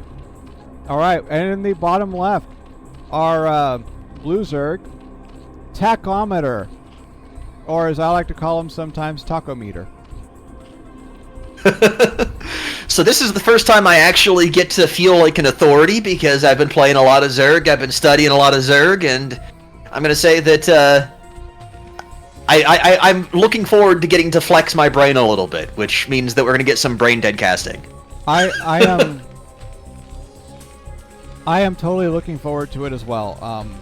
I've actually been off racing a bit as the other two, and there are things that I absolutely love about Terran and Zerg races, so I'm also here for this matchup. I tried to play Terran a long time ago. I know I talked about it before, and it's like the thought of going back to playing it right now like makes my soul hurt. Well, it's just that there's something about it that's like, oh god, I have to like macro honest again. Okay, so Tachometr, I'm going to be going for 12 hatch. This is considered to be a really standard opening against Terran. Big thing we're going to be looking for here is the lair timing into Muta. If we see anything that's after like a 3-minute lair, it means the execution's either off or that he's going for something that's a little bit different. But that's kind of the major thing that both the Terran and the Zerg are going to be looking for, is like, how do you play around the Muta timing? So Terran's going to be either looking for a Marine push ahead of that, or going to be trying to get the natural up and getting a bunch of turrets up to try and delay or repel the Muta push. so Terran... However, we've actually gotten early gas from Terran, so we might be seeing a mech build or a 1-1-1. So Terran actually does scout the Zerg first on a cross-spawn scout, I believe. Wow. Yeah. So he totally sees that it's a Nexus, that's a hatch first, not a Nexus first. And he is going for that wall. I'm not sure what Posthumous is going to do with this wall, but it is cross spawn. He does have the long rush distance in his favor, I feel like. Okay, so this is going to be either a mech build or a 1-1-1. And typically, so in Terran versus Zerg, the Terran, when they make a wall like this, it's not so much about defending their natural as it is about denying scouting information, especially on cross-spawn.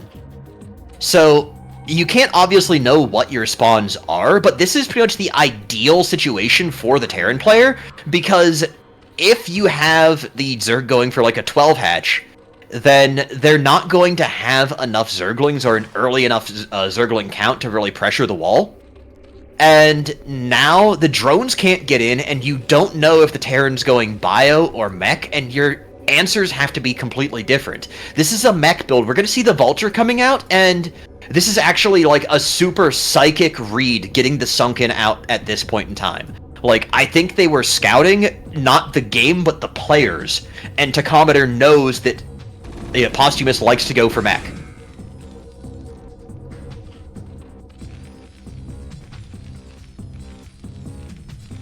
If this Sunken wasn't here at this time, like, the Vulture would get so much damage, but because of putting the Sunken down without having any information, this is actually going to be insane. Like, you parry the entire thing, now we're going to be looking for the Terran to go into Goliaths, and Zerg's still going to be going for Lair into Muta.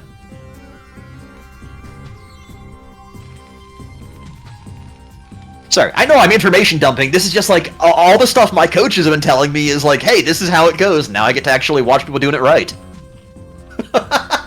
Right? And that's always awesome. So the Vulture, like you said, you know, he's not going to be able to go in. The Sim City is just too good. But he is going to patrol. I'm guessing the Terran still wants to see if there's any move out coming in from the Zerg. The command center, the natural command center, is going to be finishing, and the second factory is pending. Is that about what, 60, maybe about 70%, 75, 80%? Yeah, about 70. So we're going to be seeing the Terran going into just like really hardcore Goliath production. I'm actually surprised we're seeing the extra Vulture here. He's going to be trying to do a Vulture run by when speed finishes and the third one comes out. But he's going to need to get like turrets up and get these Vultures in place. And he doesn't even have his eBay, so the Mutas here for the Zerg might actually be able to, depending on the timing, it's going to be very tight, but the Mutas might be able to get some critical damage in there if we're if the timings aren't tight for the Terran. I don't know the exact timings on the eBay to make this work. Now, can he could still like run the vultures up the ramp, right? Or is he going to try and more just go for drone kills? He's gonna try and get behind the mineral line, but the problem is that these drones did a fantastic job of cutting it off, and like this is a hard place to get to. Yeah. So that was just a really good response. But a lot of times they'll try and go either up the ramp or behind the mineral line. In this case, he wanted to go behind the line, but couldn't get it. I feel like this is also just really good SimCity forcing the vultures to just go through all of this mining mess. Yes. So he does see. But now we've got 6 mutas. He's got Goliaths out. So he is going to be able to fight them if they do decide to come across the map, but... And he is also building some turrets. So the big thing about this right now is you're not going to be able to use the mutas to pressure the base too much. You can still harass, you can two-shot SCVs with this many mutas, but the Goliaths are able to kind of man-fight until you get about a full control group of mutas. The big thing, though, is you're not seeing the mutas stack like Zergs like to do. Against mech, you don't need to stack your mutas. You just need to, again, try and play for map control and threaten the Terran if they decide to move out with the Goliaths. The other thing that we should be seeing, but we're not yet, is we should be seeing the Zerg research burrow and take some Zerglings out onto the map to burrow and see when the Terran tries to move out. Oh, a second Spire is on the way. Ooh, double upgrades and possibly going for... Now, we're not going to be seeing Guardian tech here. That's a really interesting play, though, because when you're playing against mech, you do want to get the armor upgrade for your Mutalisks, but getting double upgrades is going to be a pretty big deal here. Yeah, the Mutas are going to pull back to try and deal with the Vulture that's harassing the third right now.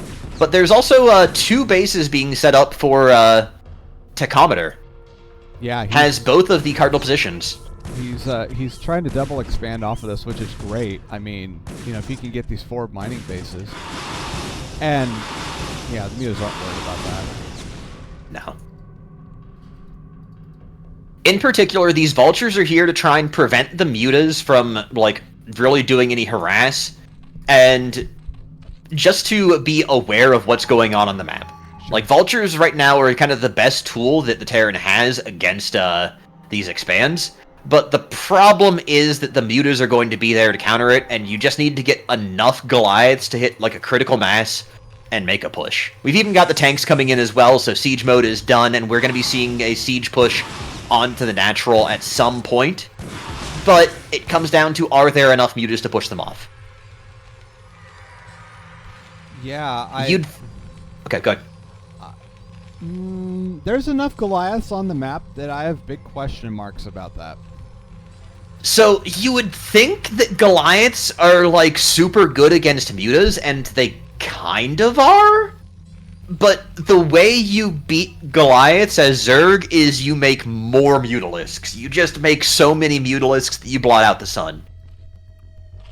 And I know it sounds counterintuitive, but one of the things you need to understand is that they deal explosive damage, so Mutas are light units and take less damage from it.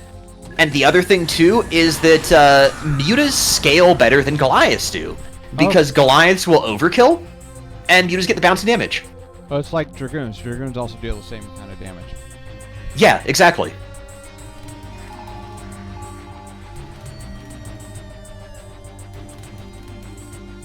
But yeah, making this move out now, we're going to have to see how this plays out. And like, you can see the production tab for the Zerg is just nothing but Mutalisks. But I feel like there are enough Goliaths to fight this off, and the better solution right now would be to go and try to backstab, just because I don't think there's enough Sunkens here at either base to really hold off a push. And there's not enough Mutalisks to crush this. But we're going to see, he's going into the Sunkens, these Goliaths are starting to try and engage, and I think the Mutas might be able to take it down. There's not enough Goliaths here. I think there's just enough Mutas. More than just enough. Hardly any Mutas die. Yeah, really clean defense here from Tachometr, just crushing the army. And now, I mean, he could kind of go in whenever he wants to, I think. There's not that many Goliaths at home either. Posthumous is going for this really mixed army, a little bit of Marine, a little bit of Goliath, but not really committing in any one direction. And one of the big things with Bio or with Mech is the upgrades make a huge difference. When you mix it up, you don't have the upgrades for the other one. Yeah, I can see that. You really just gotta, like, find a tech path and commit to it. Right. Protoss doesn't have to deal with that. It's either ground or air. Not even. I mean... who goes air, right? Yeah. Like, I would say 95% of the time it's ground. Right. But just in the abstract is what I'm saying. Yeah. I mean, yeah. At the same time, the Ball of Marines did do a good job of fighting back the partial group of mutas that came forward before. He's going to try and make another push here. I don't think this is going to be long for the world either, though, if Tachometr does the same thing and just sends all of the mutas after it. However, kind of getting stuff caught in transition. Now, do you think that this mixed army could be, like, maybe something you want to do as Terran if you're trying to close it out in, like, a mid game, but maybe you don't want the game to go on into a late game? You would need to have the +1 ground weapon, or the +1 infantry weapons timing for the Terran, because of... I'm going to go into that in just a second. We actually have a big push happening here. These mutas, though, are 2 armor, 1 attack, and just going to try and crush on in here. The Goliath's melting like paper. Yeah, this push is nowhere. But, to answer your question, though, like... when the mutas have upgrades, if you want to get kind of that, like, mid-game push, you need both tech paths to have upgrades so you can actually deal decent damage to them. Because those Marines without any upgrades are doing 4 damage a hit to the Mutalisks. That's nothing.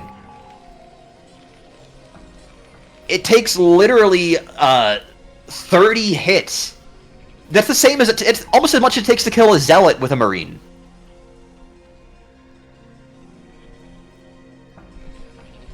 But with the upgrades, then you stand a fighting chance. Okay.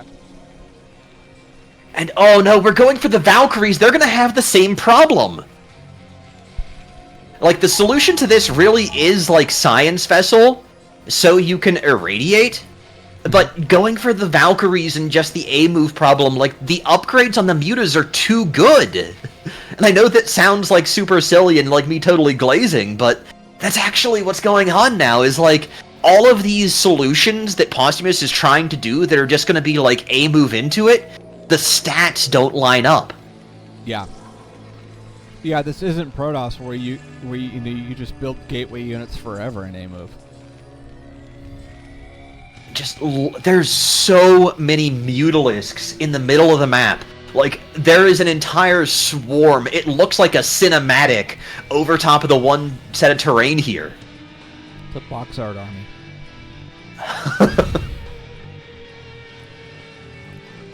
Alright, Posthumous looking for one more push. If this fails, I think this game is over for him. I think the game's already looking pretty bad, but this is kind of like his last hurrah.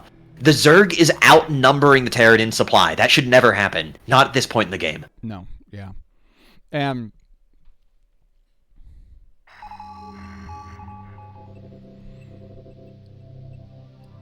we're just gonna have to see how it goes. Oh god. They're just flocking right into it. The Mutalisks take out one Valkyrie immediately. There's hardly any damage. They're not even scratching the mutas! They're 2-2 now. And there's oh my god. There's hardly any upgrades on any of this. Breeze, I think we're witnessing war crimes. Just look at this. This is disgusting.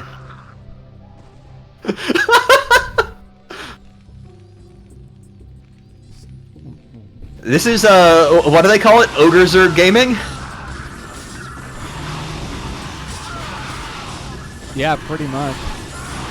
So, this is the first time I've actually seen, like, just a Zerg brute force army in this kind of a matchup.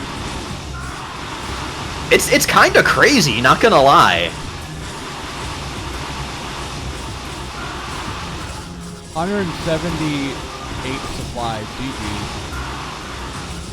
And of that, 120 some of that is just mutas. What a game, dude. I don't have much to say because I'm actually learning stuff.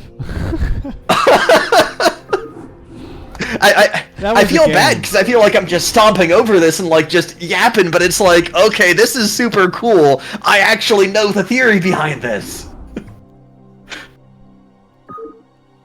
This is, I would say, of all the matchups, this is the matchup I think that I know the least about the dance of how it works is ZVT.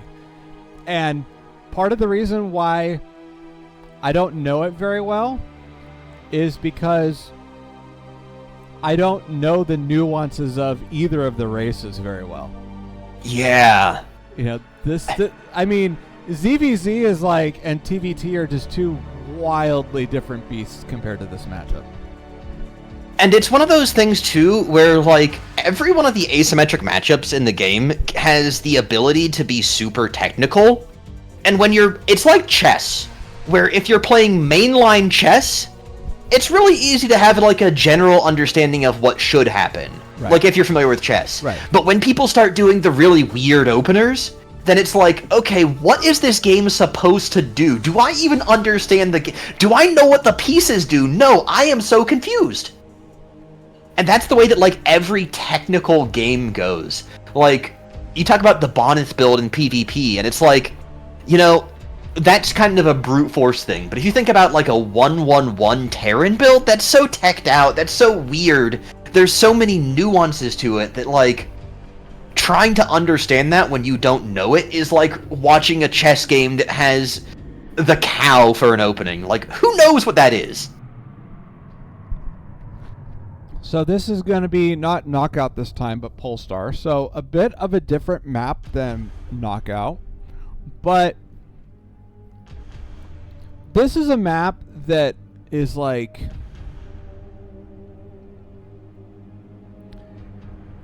I feel like there's just enough ramps and high ground and there's just enough flat to really have some really good engagements. But one thing about the Polestar that I want to note, and it's only because I've watched this and I've had this done to me enough times, is in every single one of these main areas you had these two giant ramps, and you could totally soft contain off of those two ramps on this map. Yeah, I hate this map, and I don't know why. There's just something about... Really, I think it's the third. There's just something about trying to get to and hold on to the third that always feels really awkward for me. Yeah.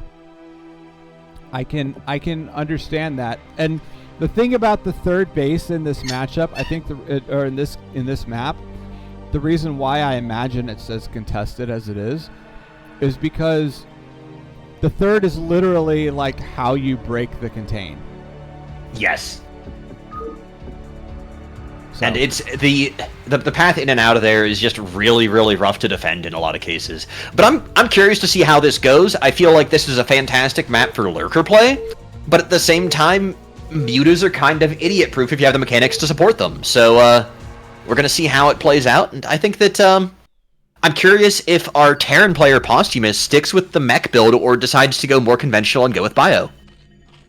All right, so you look at Tachometr here in the bottom left, playing for. I think Tach is playing for Build Disorders. This split right here with drones is exactly the kind of split you want to do with like Protoss to get that line mining going on the first floor. All right, and in the bottom right, our Terran player, Posthumous, playing for Big Naturals.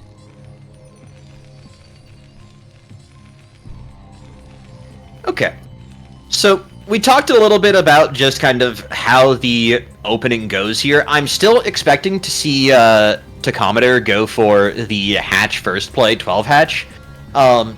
We've also, again, got the setup on the wall for Posthumous. So this is generally kind of safe, but the big thing is that if your Zerg player goes for like a 9 pool, this wall is really bad. Like, you can just instantly lose a game to having your buildings this far out. Yeah. Basically, it's too hard to get your workers there. A lot of the times, the way you deal with a 9 pool is you pull SCVs and put them on the ramp to choke it up.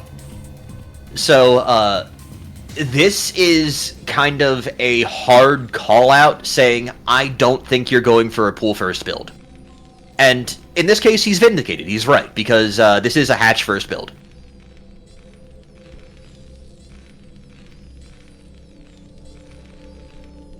Other thing that I find really interesting... Okay, never mind. This is a single drone scout. I thought that the Overlord was also a drone. I thought this was a double drone scout, and I would say that that's a very unconventional thing for this matchup. You basically only do that if you are afraid of an 8-Rax or a BBS. Which are both very, very powerful Terran openers, honestly, in this matchup. And a lot of people think that, like... BBS is definitely cheesy, but like a lot of people think of 8-Rax as being kind of like a cheese, but that's actually kind of a valid macro opener in the matchup. It forces the Zerg to make a lot of Zerglings and like to delay their drone setup. Oh my god, we have the repair on the SCV during the harassment. That's actually some Gigabrain stuff, you never see that.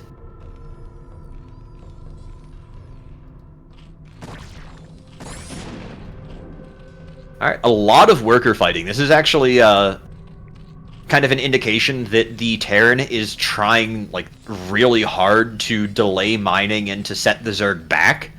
Kind of comes down to a real sensitivity to the lair timing in particular. And we are seeing like everything here get delayed pretty heavily. In fact, that gas is extremely late. Usually at this point in time, you would have the layer started about 15 seconds ago, and this layer is not even started yet, so this is an extremely delayed build for Tachometr.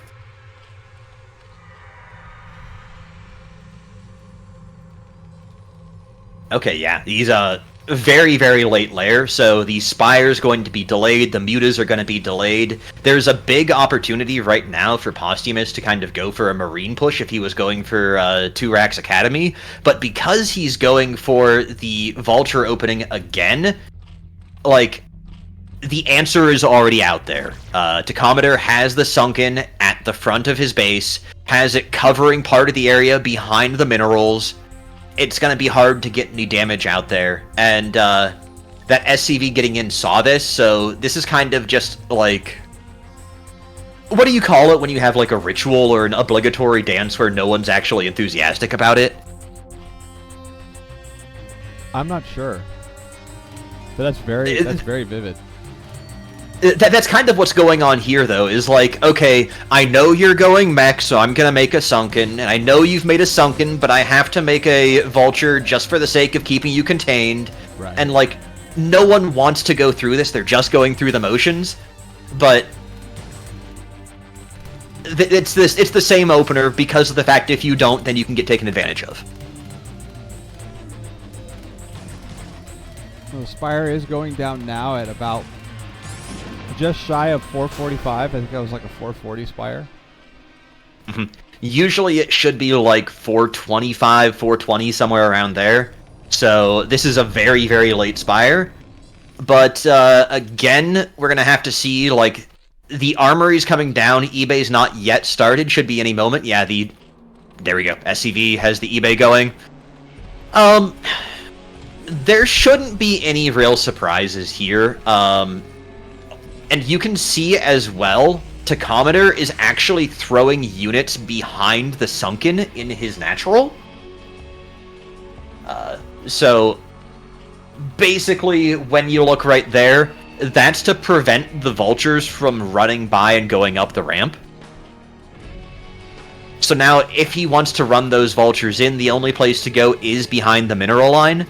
And you have to go very, very deep in there to get any damage done without the Sunken just killing things.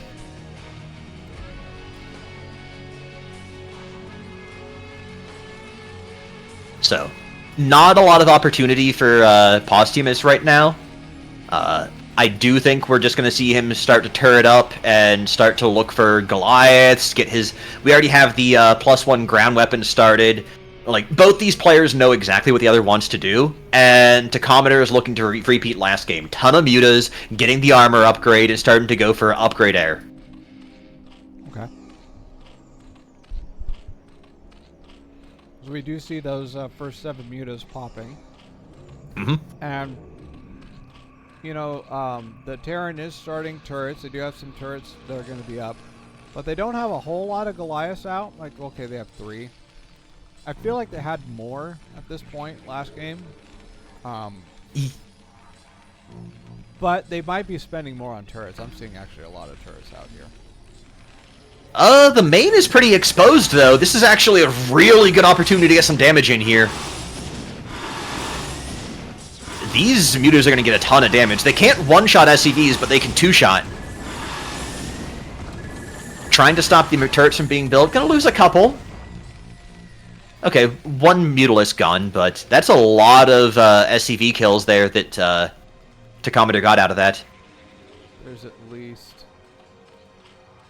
4, 6. There's at least 6 SCV kills. I don't know how much the one that died killed. Yeah, that was a pretty successful raid, honestly. And once again, going for that double expand. 2 drones out on the map. However, the Vultures are going to pick this one off this time. Going to see it. They went right by it and didn't hit. Okay. There we go. Burrow. Wow. Tachometr is just on top of his game, doing everything right. Going to be running back for it, but misses the drone? Wow.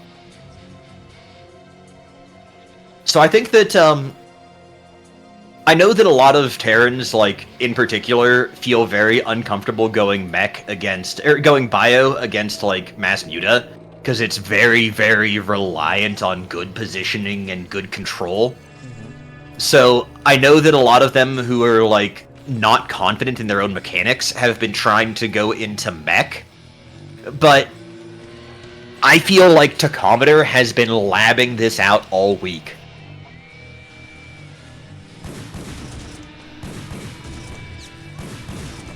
Muta's flying up to the Vulture harass here. Yeah, this is just going to be take control of the map with mutas. But I would like to see...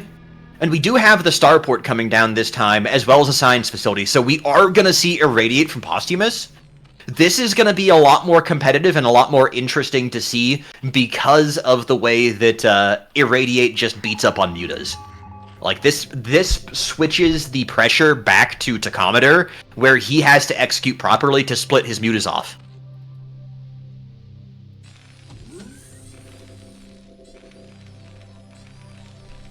It's a pretty big ball of Goliaths, 11 Goliaths in the main of Posthumous, going up to 3 factories. So it's not going to be enough to contest the potential production that Tachometr is going to have. But it's going to be enough to at least keep the mid-game looking pretty strong.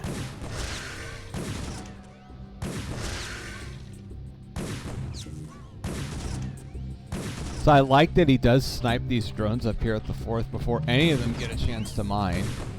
Yeah. With this one Vulture. So that, but the mutas are going to totally come over there and pick it off.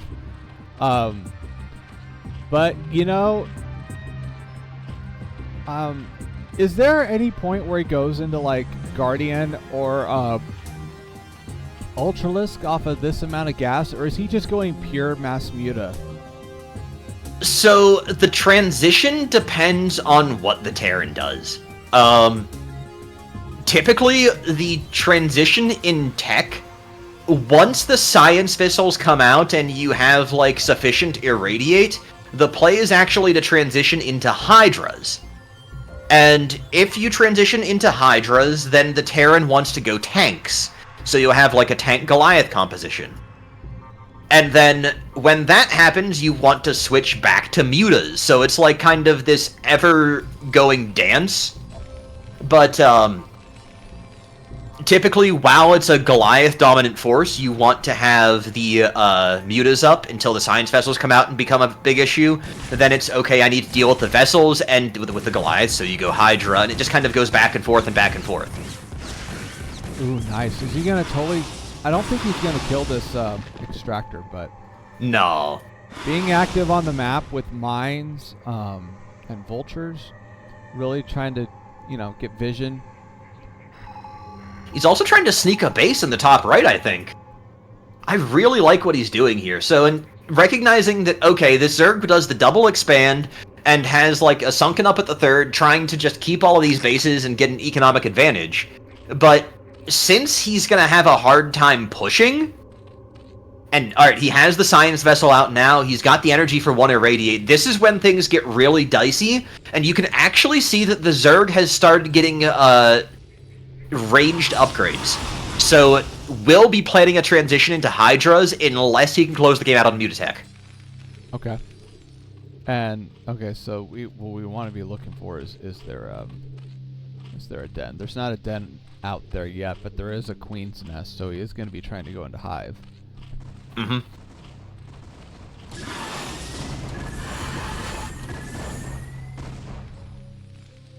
And this is actually really rough because Hydras without a any of their unit-specific upgrades, the speed and range, kinda suck as units. So this is going to be a really rough transition if he has to make it, because he doesn't have the, oh my god, here's the crush. There's so many mutas here. Irradiate out in the back when there's not a good target. There's not enough science vessels to get another irradiate down here. So this is actually just going to be, again, a muta crush. He's not able to get enough units in here to defend, and these Goliaths, even as they try and kite, are just getting crushed. The science vessel doesn't have the energy. I think this is game over again. This is such a hard way to play because you have to be so good with those science vessels. And there just wasn't enough here. These mutas are going to come in here and just wreak havoc.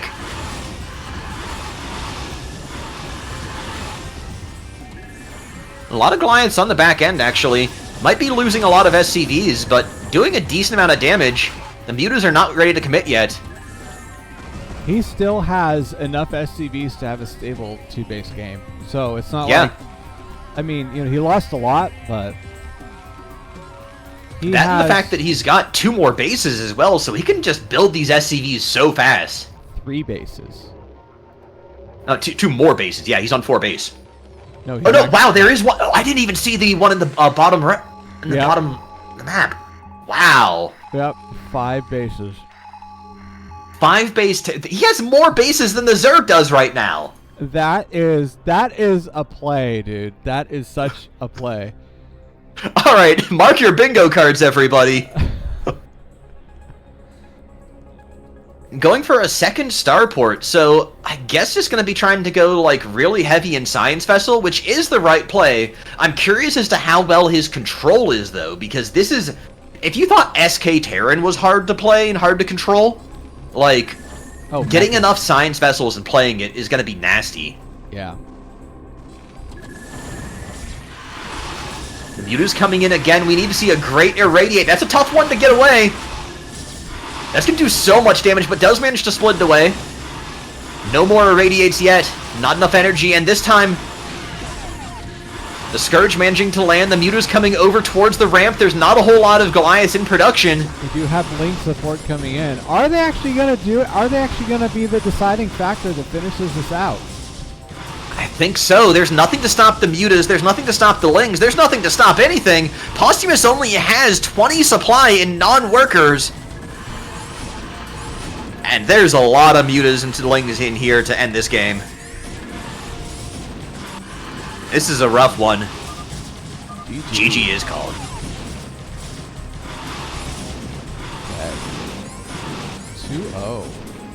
Okay. 2-0 to Tachometr. I feel like I'm just nerding out so hard about this.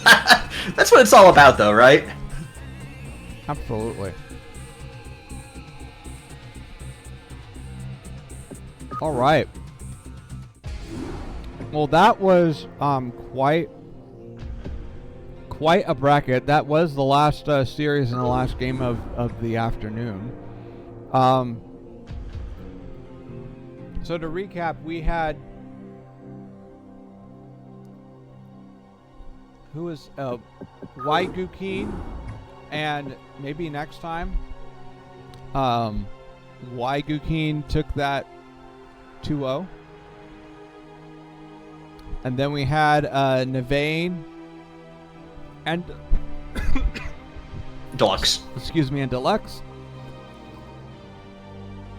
Navane, DeluXe took that 2-1, and then of course to close it out, we had Tachometr versus. So many names. I know, it's so easy to forget. Posthumous. Tachometr versus Posthumous. All right, and Tachometr takes that 2-0. So I believe we have 3 points on the board for build disorders for this this portion of the bracket. Once again, putting up a good show. Absolutely. Stage, my friend, thank you so much for dropping in and co-casting with me today. You, sir, are a trooper. I don't think I would have even tried co-casting if I had the 2 days you had before today. What am I gonna do? Just quit everything. So, thank you so much for stopping by. It was so much fun casting with you again this time. And shout out to the chat. I can't really see so much of the chat, but we believe we had Dada earlier and Strawberry, Mini Ranak, Manshark, Maniac Ben, Earrob, Flash, everybody. Thank you so much for stopping by and supporting CPL. I hope you all had a good time. We are going. That's it for us today. Check the YouTube for the VODs. If you missed yesterday's cast or today's, they will both be uploaded on YouTube pretty soon. So, all right. And do you have anything you want to say to close this out, Stage? I'm just gonna make you roll your eyes and say, "All right, everybody, take it easy, take it breezy." All right. Oh, they're in the back of my head. I can feel them. All right, guys. Thank you so much, and we'll see y'all next time. Have a good one.